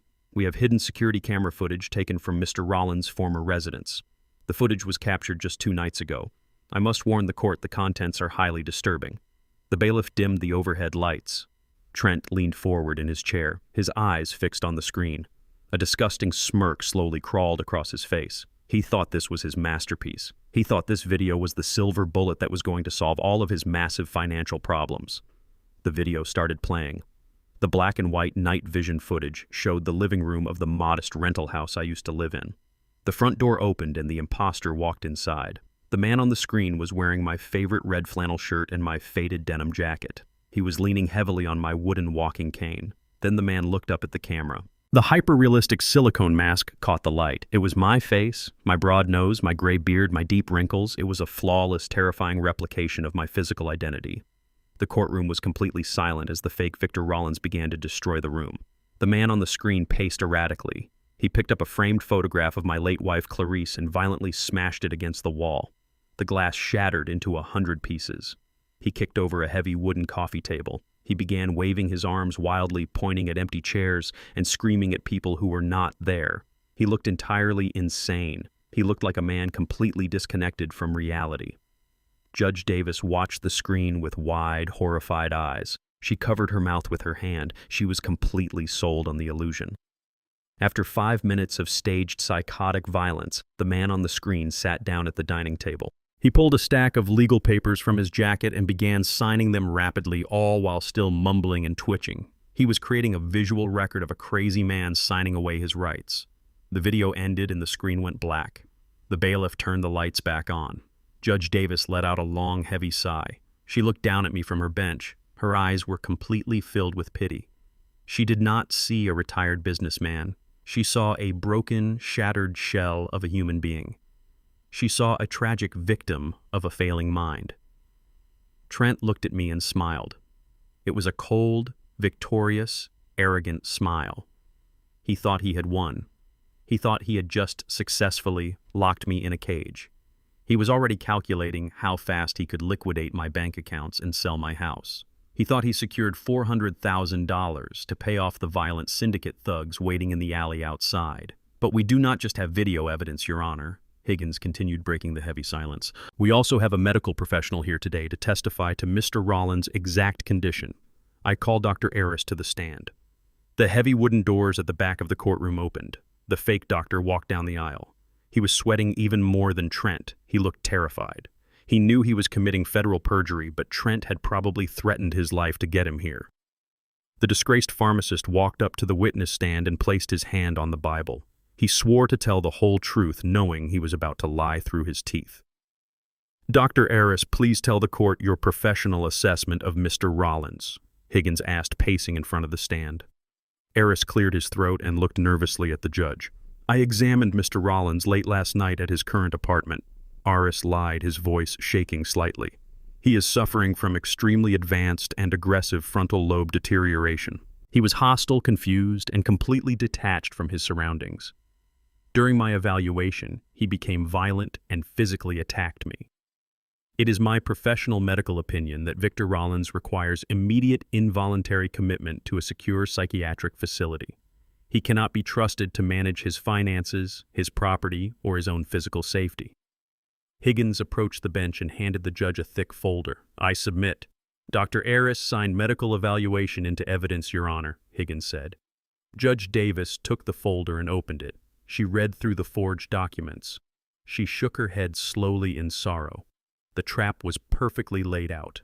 The fake video provided the visual shock. The forged medical document provided the legal justification. Trent had built a completely airtight cage of lies. Trent sat back in his chair and crossed his arms. He looked so incredibly pleased with himself. He thought he was a genius. He thought he had manipulated the justice system flawlessly. He thought he was walking out of this building a rich man. He had no idea that he was walking straight into a meat grinder. Judge Davis closed the folder and folded her hands together. She looked down at me again. The pity in her eyes was almost suffocating. Mr. Rollins, Judge Davis said, her voice softening with misplaced compassion. I have reviewed the petition. I have seen the video evidence and I have heard the medical testimony from the doctor. This is a very tragic situation. I know you may not fully understand what is happening here today, but it is my duty to ensure you are kept safe. She paused and looked around the empty defense table. I was sitting there completely alone. I did not have a cheap lawyer like Higgins standing next to me. Do you have any legal representation, Mr. Rollins? Judge Davis asked gently. Do you have any defense to present before I make my final ruling on this conservatorship? The courtroom was dead quiet. Trent leaned forward, resting his elbows on his table. He was waiting for me to mumble. He was waiting for me to say something crazy and completely seal my own fate. He was ready to watch me lose my freedom. I did not speak. I did not move a single muscle. I just sat back comfortably in my heavy wooden chair and looked toward the large double doors at the back of the courtroom. The heavy oak doors swung open with a loud, forceful crash that echoed off the high ceiling. Marcus Vance walked into the courtroom. My ruthless, elite corporate attorney. He was wearing an immaculate, flawless charcoal pinstripe suit. He carried a slim, black leather briefcase. He walked down the center aisle with the supreme, aggressive confidence of an absolute apex predator. He did not look at Trent. He did not look at the fake doctor. He kept his eyes locked entirely on the judge.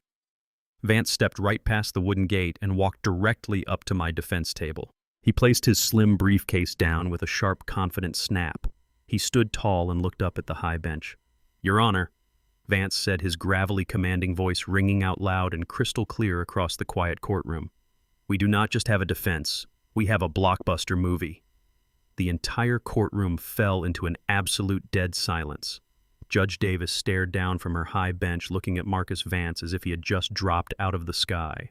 Higgins, the cheap lawyer standing next to Trent, began to sweat profusely. He nervously adjusted his tie and looked at Vance with the terrified expression of a small fish realizing a great white shark had just entered the tank. Who are you? Judge Davis asked, her stern voice echoing through the quiet room. My name is Marcus Vance, Your Honor, Vance said, standing tall and projecting his voice with perfect clarity. I am the senior partner at Vance & Associates, and I am the chief legal counsel representing Mr. Victor Rollins. I am here to formally contest this absurd and highly illegal petition for conservatorship. Higgins immediately started stammering. Your Honor, I object, he said, waving his hands frantically. We were not notified that the respondent had obtained legal counsel. This is an emergency hearing. The evidence speaks for itself. The video clearly shows Mr. Rollins is a severe danger to himself and others. Vance did not even look at Higgins. He kept his eyes locked firmly on the judge. He opened his slim black leather briefcase and pulled out a single silver digital drive. The evidence does indeed speak for itself, Your Honor, Vance said, his tone dripping with absolute lethal confidence. However, opposing counsel has presented a heavily curated and highly deceptive piece of evidence. The hidden camera footage they just played for this court is completely real. The destruction of the property happened exactly as you saw it. But the house where my client previously resided did not have just one security camera. It was equipped with a dual-angle, highly advanced monitoring system. Trent swallowed hard. I could hear the dry clicking sound in his throat from all the way across the aisle. His arrogant smirk had completely vanished. His face was turning the color of wet concrete. He looked at the silver drive in Vance's hand, and his eyes widened in sheer, unfiltered terror. He knew exactly what he did after he thought the camera stopped rolling. Your Honor, I request permission to play the complete, unedited footage from the secondary camera angle, Vance said, holding the drive up toward the bench.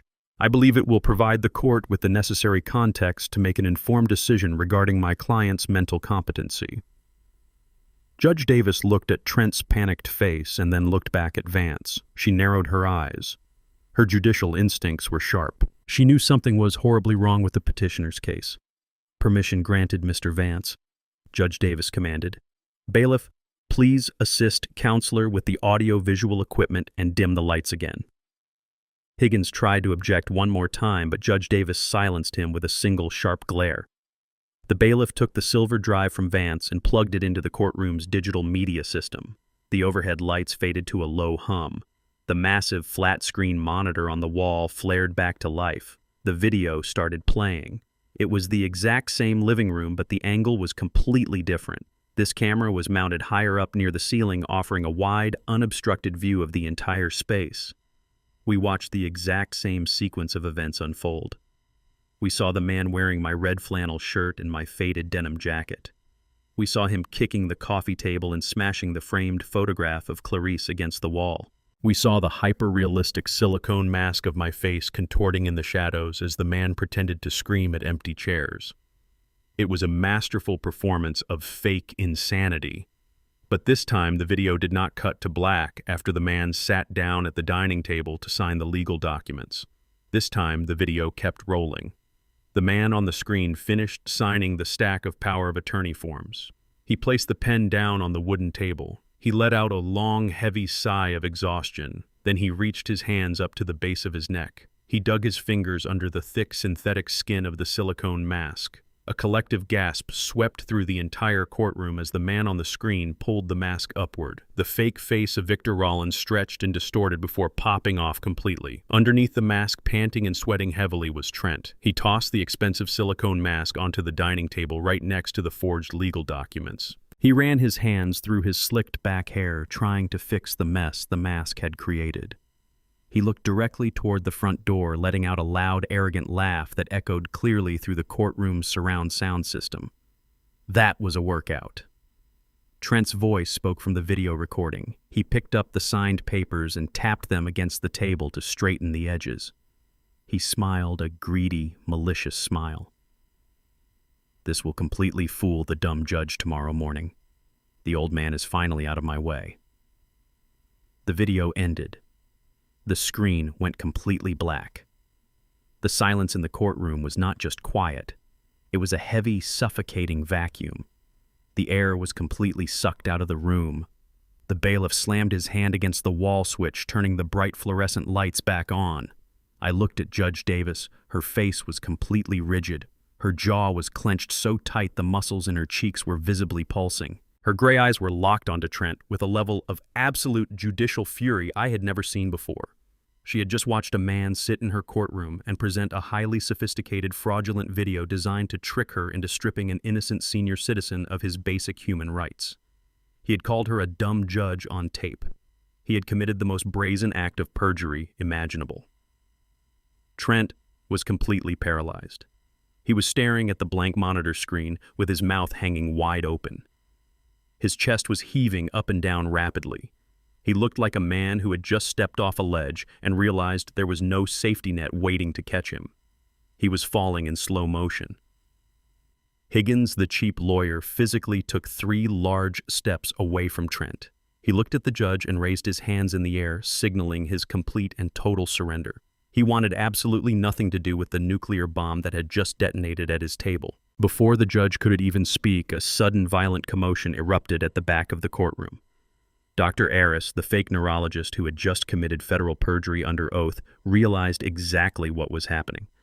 He realized he was not just going to lose his fake consulting fee. He realized he was going to spend the next 20 years in a federal penitentiary for conspiracy and elder abuse.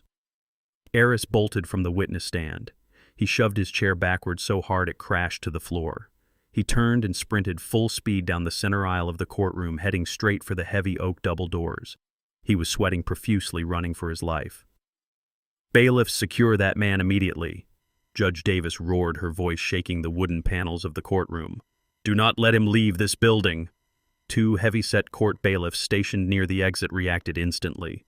Aris tried to dodge them, but he was a soft, disgraced pharmacist, not an athlete. One bailiff grabbed Aris by the shoulder, spinning him around. The second bailiff tackled him hard around the waist. They hit the marble floor with a loud, violent thud. Aris screamed in panic, struggling against the heavy officers. "Get off me!" Aris yelled, kicking his legs wildly. "I was forced to do it. He paid me. He threatened me. It was all Trent's idea." The bailiffs pinned his arms behind his back and violently snapped a pair of heavy steel handcuffs onto his wrists. They hauled him to his feet, pulling him backward. Aris kept crying and babbling out full confessions, pointing his handcuffed hands at Trent. He was completely broken. Judge Davis slammed her heavy wooden gavel down onto the sounding block. The loud crack echoed like a gunshot. "Silence in my courtroom," Judge Davis screamed, her face flushed with pure, unadulterated anger. She pointed her gavel directly at Trent. "You listen to me very carefully, young man. You have just committed the most egregious and offensive acts of perjury, fraud, and conspiracy I have ever witnessed in my 30 years on the bench. You forged medical documents. You manufactured video evidence. You attempted to manipulate this court into destroying an innocent man's life." Trent was shaking so badly he had to grab the edge of the wooden table just to stay on his feet. He looked at the judge and then he looked across the aisle at me. He saw me sitting there perfectly calm, wearing my $10,000 suit, watching him burn to the ground. His mind snapped. The pressure of the $3 million syndicate debt, the loss of his prestigious career, the failure of his elaborate trap, it all compounded into a singular, explosive moment of absolute desperation. "It does not matter." Trent suddenly screamed at the top of his lungs, his voice cracking into a high-pitched, hysterical wail. He slammed his fists down onto the table. "It does not matter what that video shows. You cannot stop me. I am his family. I am in charge. I have the legal authority to liquidate his assets right now." Trent ripped open his leather briefcase and pulled out a single sheet of heavily stamped paper. He waved it frantically in the air, acting like a completely unhinged lunatic. "I have his power of attorney," Trent yelled, his eyes wide and manic. "He signed it last month. It gives me total control over his entire financial portfolio. You can arrest me for the video, but you cannot stop the financial transfer. I have the legal right to sell his house and empty his accounts today. The money is mine." It was true. A month ago, Trent had tricked me into signing a stack of standard medical release forms for an upcoming doctor's appointment. Tucked deep inside that stack of papers was a durable financial power of attorney. I had signed it knowing exactly what it was because I needed him to believe he was in control. He thought that document was his ultimate safety net. He thought he could still force the bank to hand over my $400,000 decoy account to pay off the syndicate waiting in the alley outside. Judge Davis looked at the paper Trent was waving in the air. She frowned deeply, completely disgusted by his relentless greed. Marcus Vance did not even blink. He slowly buttoned the center button of his custom suit jacket. He walked calmly to the center of the room. He looked at Trent with a smile so cold and sharp it could cut through solid steel. It was the smile of a shark tasting blood in the water. "Your Honor," Vance said, his voice dropping into a smooth, deadly cadence, "my client does not dispute the authenticity of that power of attorney document. Mr. Rollins did indeed sign that paper granting his son-in-law temporary access to his financial portfolio. In fact, we welcome it." Trent stopped waving the paper. He looked at Vance with total confusion. He did not understand why the opposing lawyer was agreeing with him. Vance turned to the judge and opened his black briefcase. He pulled out a thick, heavy stack of highly classified financial documents bound in a thick leather cover. "Your Honor," Vance continued, keeping his shark-like smile firmly in place, "what the petitioner fails to understand is the sheer magnitude of the portfolio he just claimed legal responsibility for. You see, my client is not a simple retired contractor living on a fixed income." Vance walked up to the high bench and handed the thick leather-bound dossier directly to the judge. "Your Honor," Vance said, his voice echoing with absolute finality, "please review the verified financial disclosure of Mr. Victor Rollins." I sat back in my chair and watched Trent's face. The real execution was not the criminal charges. The real execution was the numbers, and the numbers were about to bury him alive. Judge Davis opened the thick leather-bound dossier. The sound of the heavy parchment pages turning was the only noise in the massive courtroom. I sat perfectly still, watching her eyes scan the very first page. She blinked rapidly. She turned to the second page, and her entire posture completely changed. She sat up straighter. She gripped the edges of the folder tightly. Her breathing seemed to stop for a fraction of a second. She was reading the consolidated financial statements of Rollins Holdings. She was reading the immense asset lists, the commercial property deeds, the private banking records, and the offshore trust balances. She was looking at the actual net worth of the man sitting quietly at the defense table. Her sharp gray eyes darted up from the paperwork and locked directly onto me. The soft, suffocating pity that had clouded her vision just 10 minutes ago was entirely gone. It was instantly replaced by a profound, staggering level of respect and absolute astonishment. She looked back down at the final summary page. She slowly traced her index finger along the bottom line just to make sure she was reading the string of zeros correctly. $85 million. Judge Davis whispered, her stern voice cracking under the sheer gravity of the massive number. She looked up at Trent, who was still clutching the edge of the petitioner table. "Mr. Trent," she said, her tone shifting rapidly from shock to a dangerous, simmering judicial anger. "You filed a sworn legal affidavit with this court, stating that your father-in-law was a destitute retired contractor with a modest estate totaling $400,000. Trent swallowed hard. His chest was heaving up and down. He shook his head frantically, trying to process the impossible numbers the judge had just spoken out loud. "He is your honor," Trent stammered, wiping a thick layer of cold sweat from his forehead. "He is just a blue-collar construction worker. Those documents have to be completely fake.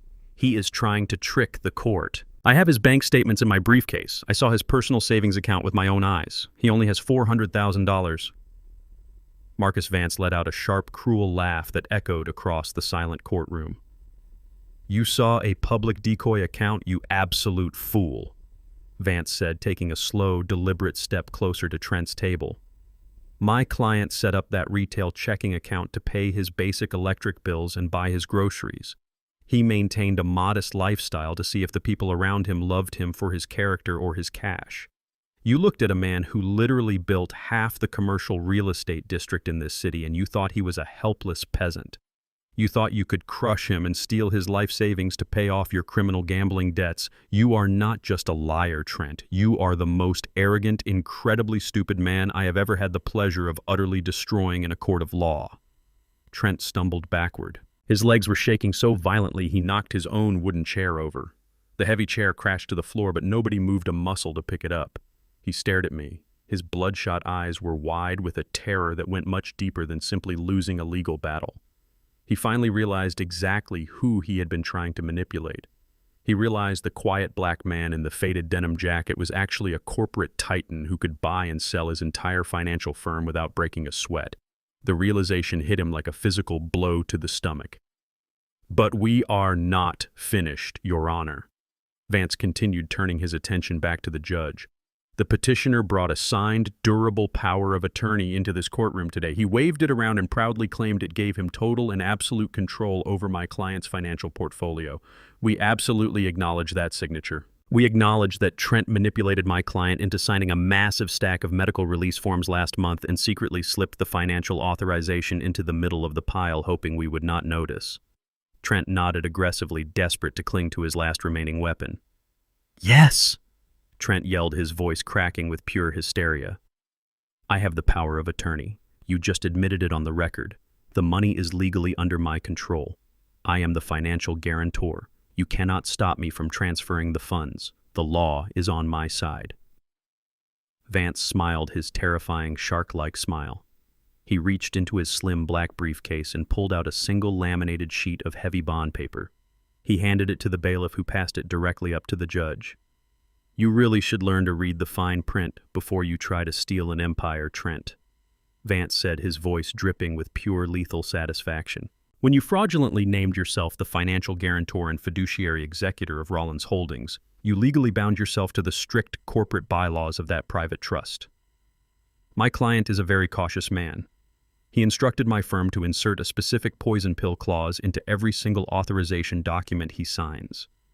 We buried it deep on page 47 of the packet you so eagerly forced him to sign without reading." Judge Davis read the laminated sheet carefully. A look of grim, profound satisfaction washed over her stern face. She looked down at Trent like he was a cockroach on the bottom of her shoe. "According to this legally binding document," Judge Davis announced, her voice ringing with absolute, undeniable authority, "any individual who assumes fiduciary control over Rollins Holdings and attempts to fraudulently seize assets or acts against the material best interest of the corporate entity is immediately subject to a severe financial penalty. This clause triggers an automatic corporate penalty breach upon the presentation of fraudulent intent." Trent stared up at the judge. His mouth opened and closed, but no words came out. He was desperately struggling to comprehend the massive legal trap that had just snapped shut around his neck. "What does that mean?"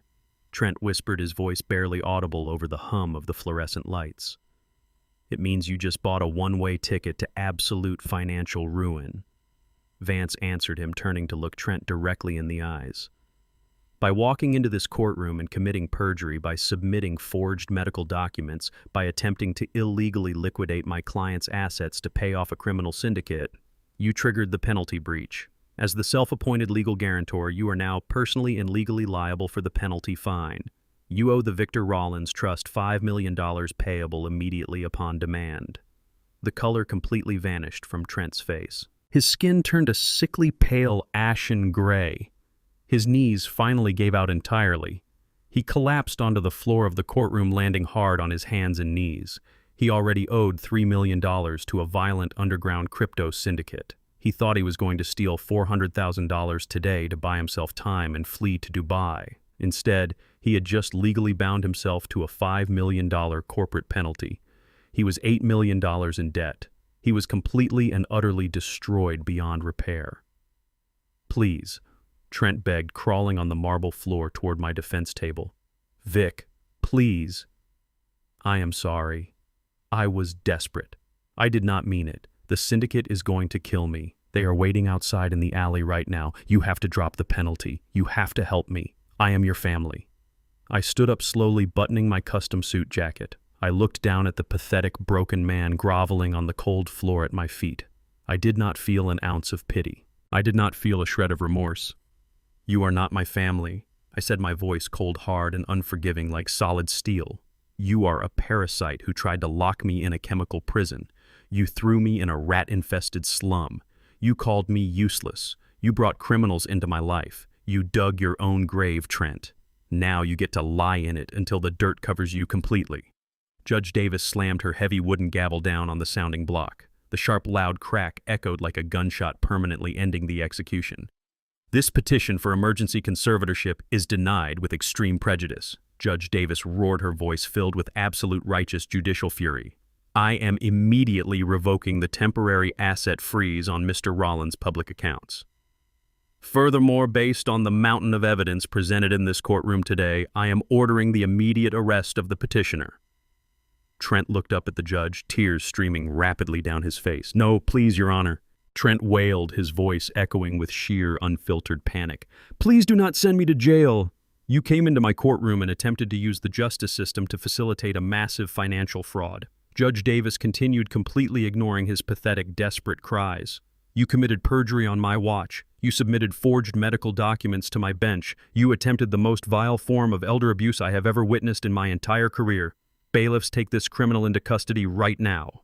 The two heavy-set court bailiffs moved with swift, aggressive efficiency. They grabbed Trent roughly by his arms and hauled him up from the floor. Trent kicked and thrashed, screaming for mercy, screaming for Maya, screaming for anyone to save him from the nightmare he created. The bailiffs slammed him face first against the polished wooden table. They pulled his arm sharply behind his back. The loud metallic sound of heavy steel handcuffs clicking shut around his wrists was the most beautiful sound I had heard in 20 years. You cannot do this to me. Trent sobbed uncontrollably as the bailiffs dragged him backward down the center aisle of the courtroom. I am a senior financial director. I went to an Ivy League school. You cannot put me in jail. I am going to die. The syndicate is going to kill me in prison. Nobody listened to him. The cheap lawyer Higgins had already slipped out the back doors to save his own skin the moment the fake video was exposed. The fake Dr. Eris was already sitting in a holding cell downstairs. Trent was dragged out of the heavy oak doors, kicking and screaming until the heavy wood swung shut and silenced his pathetic whining forever. The courtroom was quiet again. Judge Davis looked down at me from her bench. She offered a slow, highly respectful nod. Mr. Rollins, Judge Davis said, her tone entirely professional and deeply deferential. I sincerely apologize for the horrible indignities you have suffered at the hands of that man. You are a free man. You may go. Thank you, Your Honor, I said smoothly, acknowledging her respect. I picked up my encrypted phone from the defense table. Marcus Vance snapped his slim black briefcase shut. He looked at me with his signature shark-like smile. A flawless victory, Victor. Vance said, his gravelly voice filled with deep, immense satisfaction. Trent is facing 20 years for the fraud and the forgery alone. The $5 million corporate penalty will ensure he never owns a single asset for the rest of his miserable life. The syndicate debt is just the icing on the cake. We completely ruined him. I nodded slowly. The legal machinery had worked exactly as I intended. Trent was completely neutralized. He was going to spend the best years of his life rotting in a federal penitentiary, and whenever he got out, he would be a destitute, broken man, running from incredibly violent creditors. But I was not smiling. The dark fire in my chest was not extinguished yet. Trent was only half of the disease that had infected my life. He was the arrogant instigator, but he was not the blood that ran through my veins. He was not the child I had raised from a baby and sacrificed everything for. We are not finished, Vance, I said, my voice turning dark and dangerously quiet. Trent is handled. The syndicate debt is fully under my control, but there is one more piece of trash left to take out. Vance raised a single eyebrow, intrigued. Your daughter? He asked, matching my quiet tone. She is not my daughter, I replied, staring at the closed wooden doors of the courtroom. She is the parasite who wanted me dead for a vacation home. She is the one who told me I was useless alive. She thinks she can run back to her luxury suburban mansion and hide from the fallout. She thinks because she cried on the icy sidewalk this morning, she is going to walk away from this clean and comfortable. I turned and walked down the aisle, my custom leather shoes clicking sharply against the marble floor. I pushed the heavy bronze doors open and stepped out into the hallway. Tell the property management division to mobilize the eviction team immediately, I ordered Vance as we walked toward the building exit. It is time to show Maya exactly who owns the ground she walks on. The drive from the downtown courthouse to the wealthy gated suburbs took exactly 45 minutes. I sat in the back of my chauffeur-driven Maybach looking out the tinted windows at the gray winter sky. I thought about the little girl who used to ride in the passenger seat of my beat-up pickup truck. She used to love the smell of sawdust and motor oil on my jacket. She used to look at me like I was a superhero who could fix any broken thing in the world. Now she only loved the smell of money and the illusion of power. I told my driver to take me to the exclusive neighborhood where Maya and Trent lived. It was a place filled with massive mansions, manicured lawns, and heavily guarded security gates. It was the kind of place where people hide behind tall, immaculate hedges and look down on the rest of the world. My driver pulled up to the sprawling 6-bedroom estate. I stepped out of the warm car and breathed in the freezing, bitter air. The front lawn was already a massive, chaotic, beautiful mess. I had called Horace immediately after walking out of the courthouse. Horace did not just manage my cheap rental properties in the slums. He was the chief operations officer for my entire residential real estate division. He had brought a team of 8 professional movers to the property. They were currently hauling heavy pieces of expensive modern furniture out the front double doors. They carried white leather sofas, massive glass coffee tables, and gigantic flat-screen televisions. They were unceremoniously dumping them right onto the frost-covered grass.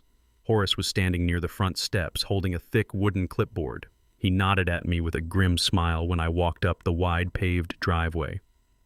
"We have been working fast, Victor," Horace said, his voice completely professional. "The master bedroom is completely cleared out. The closets are empty. The movers were currently carrying massive armfuls of expensive designer clothes out of the house. Silk dresses, cashmere sweaters, tailored coats, and incredibly expensive Italian leather handbags. They tossed them carelessly onto a growing pile of luxury fabric on the lawn. It looked like a high-end boutique had violently exploded all over the grass. I walked up the wide stone steps to the large wraparound porch. There was a small, elegant patio table with a couple of chairs overlooking the yard. I sat down in one of the chairs and crossed my legs. One of my private security team members handed me a tall glass of sweet tea with ice. Even in the freezing winter of Detroit, I liked the taste of it. It reminded me of my roots and the hard work that built my life. I took a slow, deliberate sip of the cold, sweet tea. I watched the movers work, and I waited for the parasite to return to her nest. 10 minutes later, a silver luxury sports car came tearing down the quiet, pristine suburban street. Maya swerved aggressively into the driveway and slammed hard on the brakes. The tires screeched against the cold pavement. She threw the car door open and stumbled out. She had fled the courthouse after I left her sobbing on the sidewalk. She thought she could just come back to her massive mansion, lock the heavy oak doors, and hide from the absolute destruction Trent had brought down upon them. She thought this house was her untouchable private sanctuary. She thought she was safe. Maya froze completely in her tracks. She stared at the massive pile of her expensive belongings scattered across the freezing wet dirt. Her eyes darted from the overturned white leather sofa to her expensive velvet coats buried under a pile of shoes. She saw the team of heavy-set movers carrying her massive jewelry armoire out the front door and setting it down roughly on the driveway. "What are you doing?" Maya shrieked, her voice echoing loudly down the quiet street, breaking the peaceful suburban silence. "Stop it right now! Put my things down! Who do you think you are? You cannot do this! I am calling the police! You are robbing my house!" Horace stepped forward, blocking her path to the front door. "Nobody is robbing you, Maya," Horace said, his voice completely flat and devoid of any sympathy. "We are executing a lawful, immediate eviction order. You and your husband are currently in severe financial default, and you are trespassing on private property." Maya pushed past Horace and marched right up to the porch. That was when she finally saw me. I was sitting comfortably in the patio chair, holding my glass of sweet tea. I looked completely relaxed, wearing my custom-tailored $10,000 suit, watching her perfect fake world burn to the ground. "Daddy!" Maya screamed, pointing a violently shaking finger at the movers. "Tell them to stop this right now. Tell Horace to leave. They are throwing my beautiful things in the dirt. This is my house. You cannot do this to me." I did not raise my voice. I took another slow sip of my sweet tea. The ice clinked softly against the glass. I set the drink down on the small table. I reached into my coat pocket and pulled out a thick, folded legal document. I held it out toward her. "Come here and read this, Maya," I said, my voice commanding and absolute. "Read the deed to the property you think you own." Maya marched up the steps and snatched the heavy paper out of my hand. She unfolded it quickly. Her panicked eyes scanned the dense legal text. She frowned, looking completely confused by what she was reading. This says the property is owned by Oakmont Financial Holdings, Maya said, her voice shaking with a mixture of anger and confusion. That is the private boutique bank Trent used to secure our mortgage. We pay them every single month. This is our house. The bank just holds the paper. You do not own a single brick of this house, Maya, I explained, watching the color begin to drain from her face. Trent thought he secured a prestigious private mortgage. He thought he was paying a massive faceless investment firm. What he was actually doing was paying rent to a corporate shell company. And that shell company is wholly owned by Rollins Holdings. I am Oakmont Financial. I own the bank. I own the land. I own the roof over your head. Maya stared at the stamped legal paper in absolute unadulterated horror. Her mouth opened, but she could not find the air to speak. She read the signature at the bottom of the page. It was my signature. But we pay the mortgage. Maya finally stammered, her voice dropping to a pathetic whisper. You cannot evict us. We are homeowners. You used to pay the mortgage, I corrected her coldly. But Trent has been drowning in $3 million of criminal syndicate debt.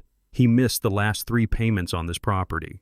He completely drained your joint accounts to keep the underground mob off his back. According to the strict terms of the aggressive contract you and Trent signed with my bank, 3 consecutive missed payments trigger an immediate property seizure and a summary eviction. The grace period expired at midnight last night. You are officially homeless. Maya dropped the deed onto the porch. The heavy paper fluttered to the ground, landing right next to her expensive designer heels. She turned around and looked at the massive pile of her luxury goods on the lawn. She realized she had absolutely nothing left. Her husband was going to a federal prison for forgery and fraud. Her bank accounts were completely empty. And the father she had tried to lock in a chemical asylum was the shadow billionaire who just legally evicted her onto the street. The loud screaming and the commotion of the movers had attracted a significant audience. This was a highly exclusive neighborhood filled with wealthy, elite corporate families. They were the exact kind of people Trent and Maya desperately wanted to impress. They were the people who looked down their noses at blue-collar workers. They were the people Maya wanted to protect her flawless aesthetic from. Now those same people were standing on their perfectly manicured lawns and standing on their massive stone porches watching her complete downfall. I looked down the street. I saw the wealthy neighbors holding up their smartphones. They were recording the entire pathetic scene. They were zooming in on Maya's ruined, smeared makeup and her expensive clothes scattered in the freezing dirt. They were whispering to each other and pointing. They looked at her with the exact same disgust and absolute elite contempt that Maya used to look at me. She was no longer the perfect suburban corporate wife. She was the neighborhood trash being violently thrown out onto the curb. Maya looked at the wealthy neighbors recording her utter humiliation. She raised her hands and covered her face, trying to hide from the harsh judgment of the cameras. Her legs gave out completely. She fell to her knees on the frozen grass right next to a pile of her ruined designer dresses. "Daddy, please!" Maya sobbed heavily, her face buried deep in her hands. "Where am I supposed to go? I have no money at all. My car is a dealership lease, and they are coming to repossess it today. I do not have anything. You cannot just leave me on the street like a stray dog." I stood up slowly from my patio chair. I buttoned the center button of my suit jacket. I walked down the stone steps and stopped right in front of the woman who told me I was useless to her alive. I looked down at her crying in the dirt. I felt absolutely no pity. I felt no sorrow. I only felt the quiet, cold satisfaction of a completed job. I turned to Horace and told him to instruct the movers to leave the clothes and furniture right there on the grass. The city sanitation department would come collect it as garbage by tomorrow morning. "Pick one suitcase, Maya," I commanded, my voice carrying loud and clear over the freezing winter wind, ensuring the neighbors could hear every word. "You can pack whatever fits inside one single bag. The rest of this garbage stays right here on the lawn. You have exactly 10 minutes before my private security team physically removes you from the premises." Maya looked up at me, her eyes wide with sheer panic and total devastation. She realized I was not bluffing. She scrambled across the icy lawn, digging frantically through the pile of clothes trying to find an empty travel bag. She found a leather duffel and started shoving dresses and shoes inside it, crying hysterically the entire time. The rich neighbors kept recording, capturing every single pathetic, desperate moment of her absolute ruin. I did not wait to watch her finish packing. I walked past her shivering body and climbed into the warm, comfortable back seat of my Maybach. I told my driver to pull away from the curb. I looked out the tinted window one last time. I left her completely destitute, sitting in the freezing dirt of the fake life she thought she owned. 6 months had passed since the hammer dropped. 6 months since the emergency court hearing that completely obliterated the false reality my son-in-law had built. I sat in the back of my Maybach watching the gray concrete walls of the state maximum security penitentiary looming in the distance. The winter snow had melted away, leaving behind a humid, suffocating summer heat. But the coldness inside my chest had not changed. It remained exactly the same as the night they tried to lock me in that rat-infested studio apartment. I walked through the heavy metal security doors of the prison. The guards recognized me immediately.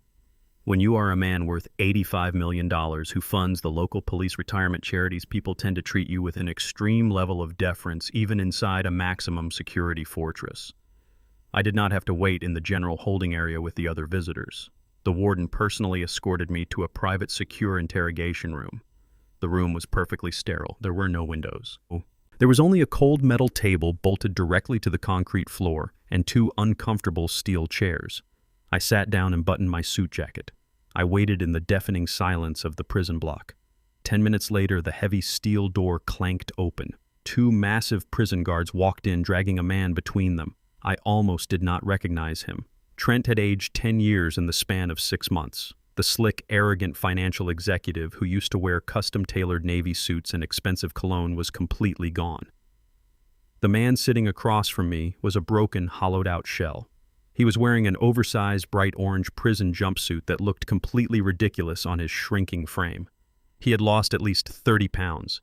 His cheekbones jutted out sharply against his pale, sickly skin. His hairline was receding rapidly, and the hair he had left was thin and completely gray.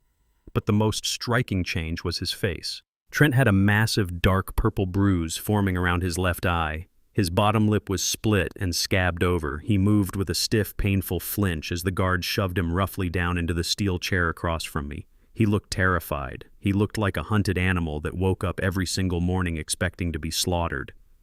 The guard stepped outside and closed the heavy steel door, leaving us entirely alone. Trent stared at the metal table. He was trembling. His hands were shackled to a heavy chain around his waist, but I could see his fingers shaking violently against his lap. He did not have the courage to look me in the eye. "Hello, Trent," I said, my voice breaking the heavy silence of the interrogation room. "You are not looking like the master of the universe these days. I assume the accommodations here do not meet the aesthetic standards you and Maya worked so hard to maintain." Trent flinched at the sound of my voice. He slowly raised his head. His eyes were completely defeated. The smug, arrogant superiority that used to define his entire existence had been violently beaten out of him. "Vic," Trent whispered, his voice scratching like dry sandpaper. "Why are you here? Did you come to laugh at me? Did you come to gloat?" "I do not gloat, Trent," I replied, keeping my posture perfectly still and my tone completely flat. "Gloating is for small men who win by accident. I came here to check on an investment." Trent let out a pathetic, broken cough that sounded like a laugh.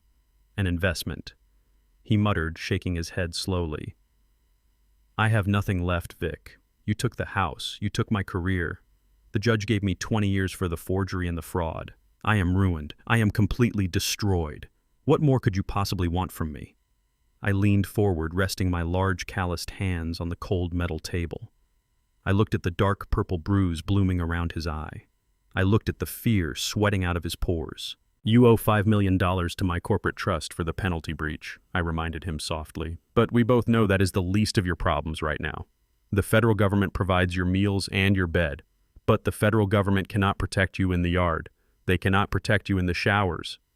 You owe $3 million to a violent underground crypto syndicate, Trent. And judging by the condition of your face, I would say the syndicate has a very strong presence inside this specific penitentiary." Trent swallowed hard. The absolute terror in his eyes magnified tenfold. He started to hyperventilate. His chest heaved up and down as the reality of his daily nightmare was spoken out loud. "They are everywhere, Vic," Trent sobbed, his voice cracking completely. "Silas has guys on my cell block. They cornered me in the laundry room yesterday. They told me the interest on my debt is compounding. They told me if I do not find a way to pay them by the end of the month, they are going to stab me in the neck with a sharpened toothbrush. I am going to die in here, Vic. They are going to murder me. He leaned across the table as far as his heavy chains would allow. Tears streamed down his hollow, sunken cheeks. He looked absolutely pathetic. Please, Vic. Trent begged, his voice rising in a frantic, hysterical pitch. You have $85 million. You own banks. You own half the commercial real estate in the city. $3 million is nothing to you. It is pocket change. Please pay them off. Please save my life. I will do anything. I will sign whatever you want. I will work for you for the rest of my life. Just pay Silas so his guys do not kill me. I sat back in my chair. I watched him cry. I watched him beg for his life. I let the silence stretch out for a long, agonizing minute. I wanted him to feel the absolute crushing weight of his own desperation. You still do not understand how the world works, Trent. I said, my voice dropping into a dark, lethal whisper. You think Silas is the one ordering those beatings. You think Silas is the one holding your debt. You think you are hiding from a street-level mob boss. Trent stopped crying. He stared at me with wide, confused eyes. What do you mean? He stammered, wiping his nose on the shoulder of his orange jumpsuit. Silas gave me the loan. Silas is the one who sent the thugs to your apartment that night. I reached into my suit jacket and pulled out a single piece of heavy bonded paper. I slid it across the metal table until it rested directly under his chained hands. Read it, Trent, I commanded. Trent looked down at the paper. His shaking fingers traced the text. It was a formal transfer of debt. It was a legally binding document showing that the $3 million crypto debt originally owed to the syndicate had been purchased in full. It showed the debt was now owned entirely by Rollins Holdings. Trent's jaw dropped. His breathing stopped completely. He looked up at me, and then down at the paper, and then back up at me. His mind could not process the absolute magnitude of the trap he was trapped inside.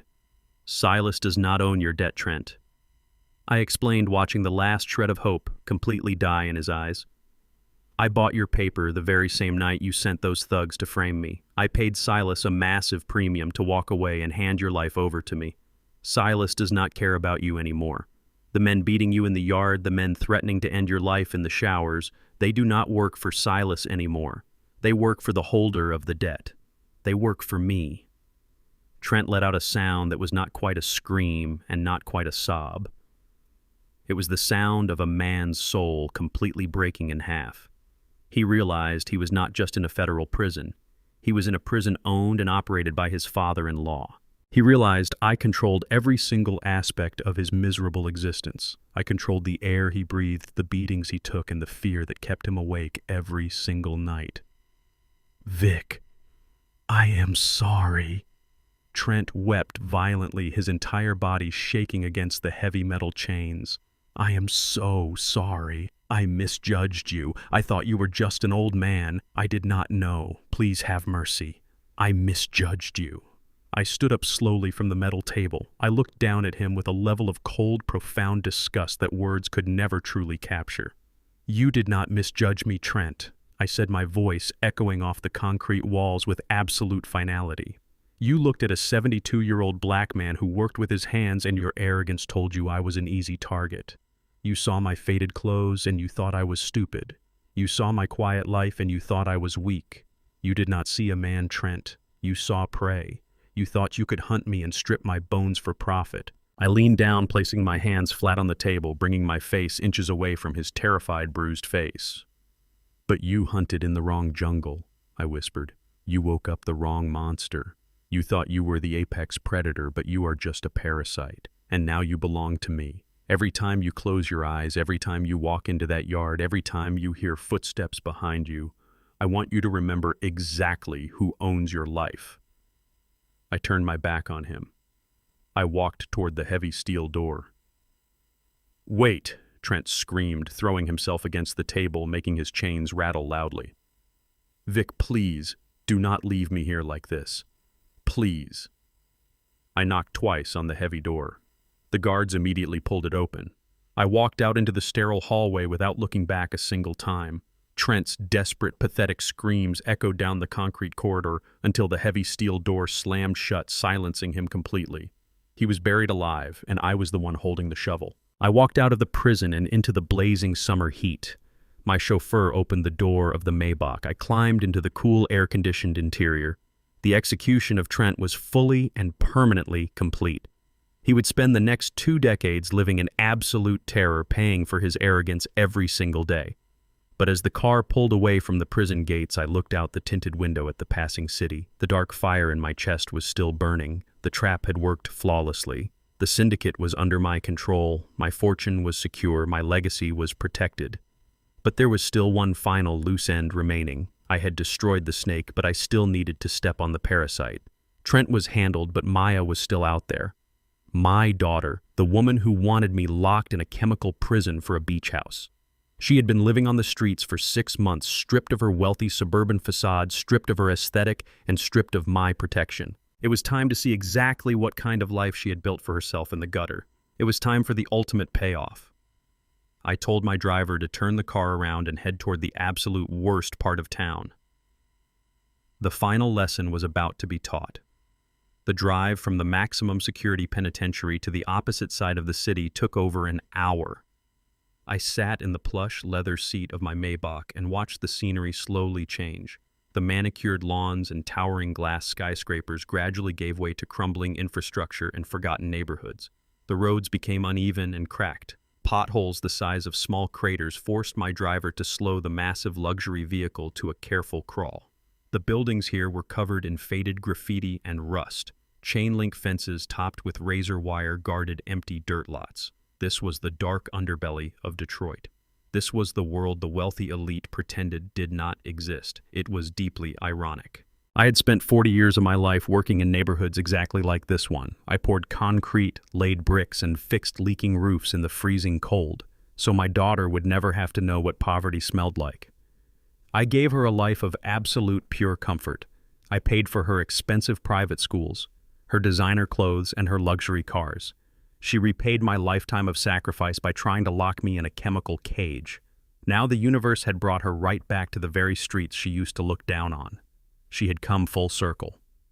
I told my driver to pull over in front of a rundown diner on the corner of 8th and Elm. The diner was a decaying relic from a forgotten era. The neon sign above the front door was half burned out, buzzing with a loud, annoying electrical hum. The front windows were caked with thick layers of grease and city grime. It was a place for exhausted truck drivers, double-shift factory workers, and people who had nowhere else to go in the middle of the scorching summer day. I buttoned my custom-tailored $10,000 suit jacket and stepped out of the climate-controlled luxury car. The oppressive, humid heat hit me instantly, but I did not let it break my stride. I walked up to the heavy glass door and pushed it open. A small, tarnished brass bell jingled weakly as I stepped inside. The smell of stale black coffee, burnt bacon grease, and cheap industrial floor cleaner hung incredibly heavy in the warm air.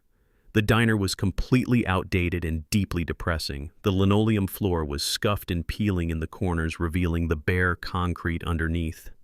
A few ancient ceiling fans spun lazily, doing absolutely nothing to cut through the stifling heat. I walked past the front counter and slid into a cracked red vinyl booth near the back corner of the room. I sat perfectly still, resting my hands on the sticky Formica table. I looked around the room. A few tired men in dirty work clothes sat at the counter, staring blankly at their chipped coffee mugs.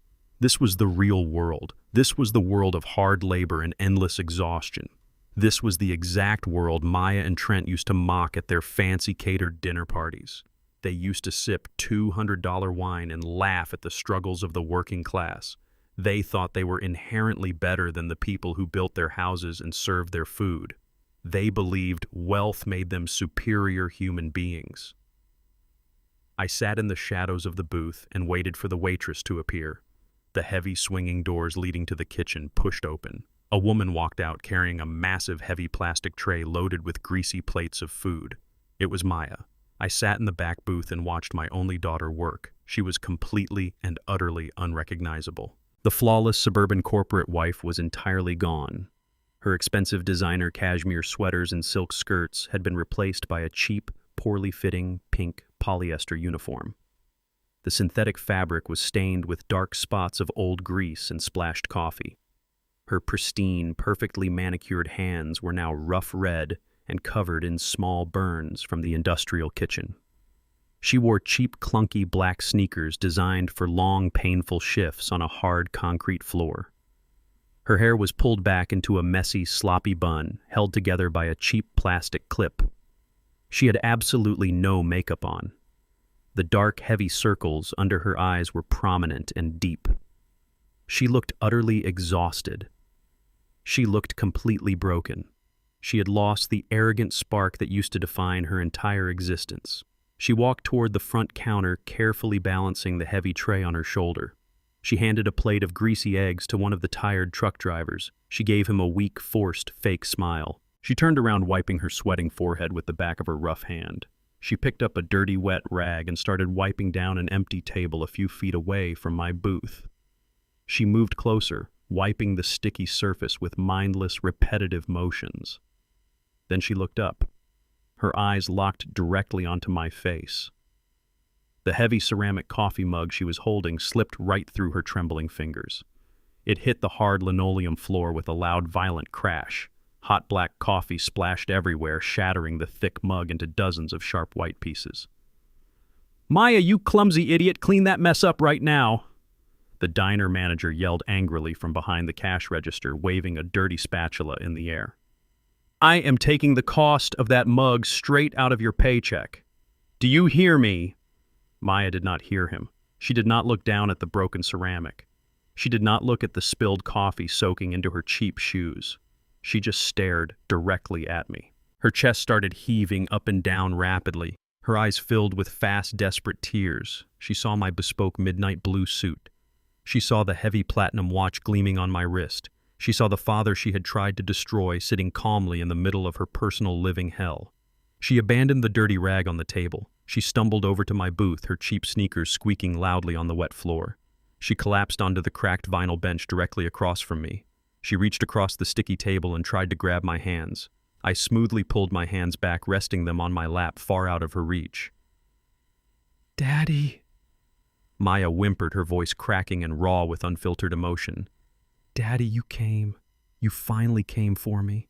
I looked at her face. I saw the pure, unadulterated desperation. I saw the absolute physical and mental exhaustion of a woman who had spent the last 6 months surviving on minimum wage and sleeping in cheap, dangerous motels. But deep beneath the tears, I also saw the exact same toxic entitlement she always possessed. She genuinely thought my presence here meant she was saved. She thought I was going to wave a magic wand and pull her out of the gutter.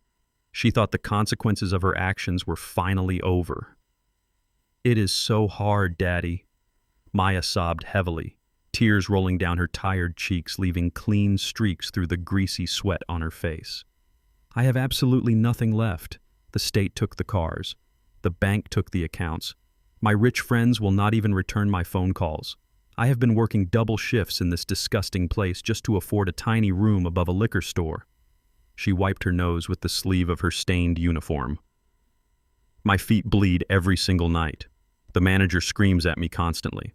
People treat me like absolute garbage. They do not know who I am. They do not know I used to live in a mansion." I sat perfectly still. I did not offer her a tissue. I did not offer her a single word of comfort. I just listened to her complain about the very people she used to treat like garbage. She was experiencing the exact same humiliation and disrespect she had eagerly planned to inflict upon me. "I am so sorry, Daddy," Maya wept, clasping her rough, burned hands together on the table. "I learned my lesson. I swear to God, I learned my lesson. Trent was a complete monster and he ruined my entire life. But I am different now. I understand the value of $1. I understand how hard the real world is." She leaned closer across the table, her eyes wide with frantic hope. "Please take me home, Daddy. Let me come live with you in your house. I will cook for you. I will clean the house. I will do whatever you want. I will be the perfect daughter. Please do not leave me in this place anymore. I cannot survive another single day here. I am begging you." She looked at me with wide, pleading eyes. She expected me to break. She expected the unconditional love of a father to override the logical self-preservation of a man. She thought the basic biological bond of blood would force me to rescue her. She thought my heart would soften at the sight of her tears. I looked at her and I searched my own soul for a single drop of sympathy. I searched my heart for any lingering trace of paternal affection. I found absolutely nothing. The love I had for her was entirely burned away the night she stood in my freezing slum apartment and whispered her true intentions into my ear. She was completely dead to me. The woman sitting across from me was just a stranger wearing a stained uniform. I looked at her without a single ounce of anger. I looked at her with pure, cold, unadulterated indifference. "I do not have a home for parasites, Maya," I said, my voice low, steady, and completely empty of any emotion. Maya stopped crying instantly. Her mouth fell open. The harsh, brutal reality of my words hit her like a physical blow to the chest. She realized I had not come to save her. I had come to finish the job. You stood in my apartment and told me I was useless to you alive. I continued, keeping my eyes locked firmly on hers. You told your criminal husband to lock me in an asylum so you could harvest my life insurance policy. You wanted me dead for a beach house. You thought my life was worth a down payment on a vacation home. Daddy, please, no. Maya begged, shrinking back into the cracked vinyl booth. I was stupid. I was greedy. Please, I am your little girl. You are exactly where you belong. I told her, completely ignoring her pathetic pleas. You wanted to play the game of wealth and power, but you brought nothing to the table except arrogance and greed. You thought you were better than the people in this diner. Now you are serving them greasy eggs for minimum wage. I reached into the inner pocket of my custom suit jacket. I pulled out a crisp new $100 bill. I placed it flat on the sticky Formica table right in front of her trembling hands. Now earn your own beach house, Maya, I said, standing up slowly from the booth. One minimum wage shift at a time. Maya stared down at the $100 bill on the table. She let out a loud, gut-wrenching wail of pure, total despair. She buried her face in her hands and cried with the absolute terrifying knowledge that her life was permanently and completely destroyed. She knew nobody was coming to save her. She knew she was going to die in this exact same economic bracket. She knew she was trapped in the prison she built herself. I did not look back. I turned around and walked down the narrow aisle of the diner. The manager was still yelling about the broken coffee mug. The tired men at the counter were staring at the crying woman in the back booth. I pushed the heavy glass door open and stepped out into the blinding summer sun. My driver was waiting by the open door of the Maybach. I climbed into the cool, pristine leather interior. The heavy door shut with a solid, comforting thud, blocking out the noise of the dirty street. "Take me home," I told the driver. The massive luxury car pulled away from the curb smoothly and silently. I looked out the tinted window as the rundown diner faded into the distance. The execution was fully complete. The toxic bloodline was completely severed. I drove away into the setting sun, leaving the parasites behind to rot in the world they truly deserved. 1 year later, the freezing winter of Detroit was nothing but a distant memory.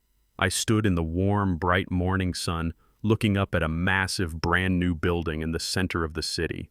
The architecture was modern, but welcoming. It was a beacon of safety made of bright white stone and enormous glass windows. High above the main entrance, large bronze letters spelled out the name of the building, the Clarice Rollins Center for Elder Protection. I buttoned my suit jacket. It was not the $10,000 Tom Ford suit I wore to destroy Trent. It was a comfortable, well-tailored gray suit. I did not need to wear my wealth as a weapon anymore. The war was over. I had won. But more importantly, I had found my absolute peace. The center was the largest facility of its kind in the entire state. I fully funded it using the massive capital generated by Rollins Holdings. It was a sanctuary for senior citizens who were being abused, manipulated, or stolen from by their own greedy families. We had a team of 50 ruthless lawyers trained personally by Marcus Vance, ready to tear apart any greedy child who tried to forge a medical document or steal a pension. We had safe housing, top-tier medical staff, and financial advisors dedicated entirely to protecting the vulnerable. I took the darkest, most painful experience of my entire life, and I turned it into an impenetrable shield for others. A large crowd was gathered on the front steps for the grand opening ceremony. I looked around at the faces of the people standing next to me. Horace was standing right by my side, holding a massive pair of ceremonial silver scissors. He was wearing a bright blue suit and grinning from ear to ear. He was not just my property manager anymore.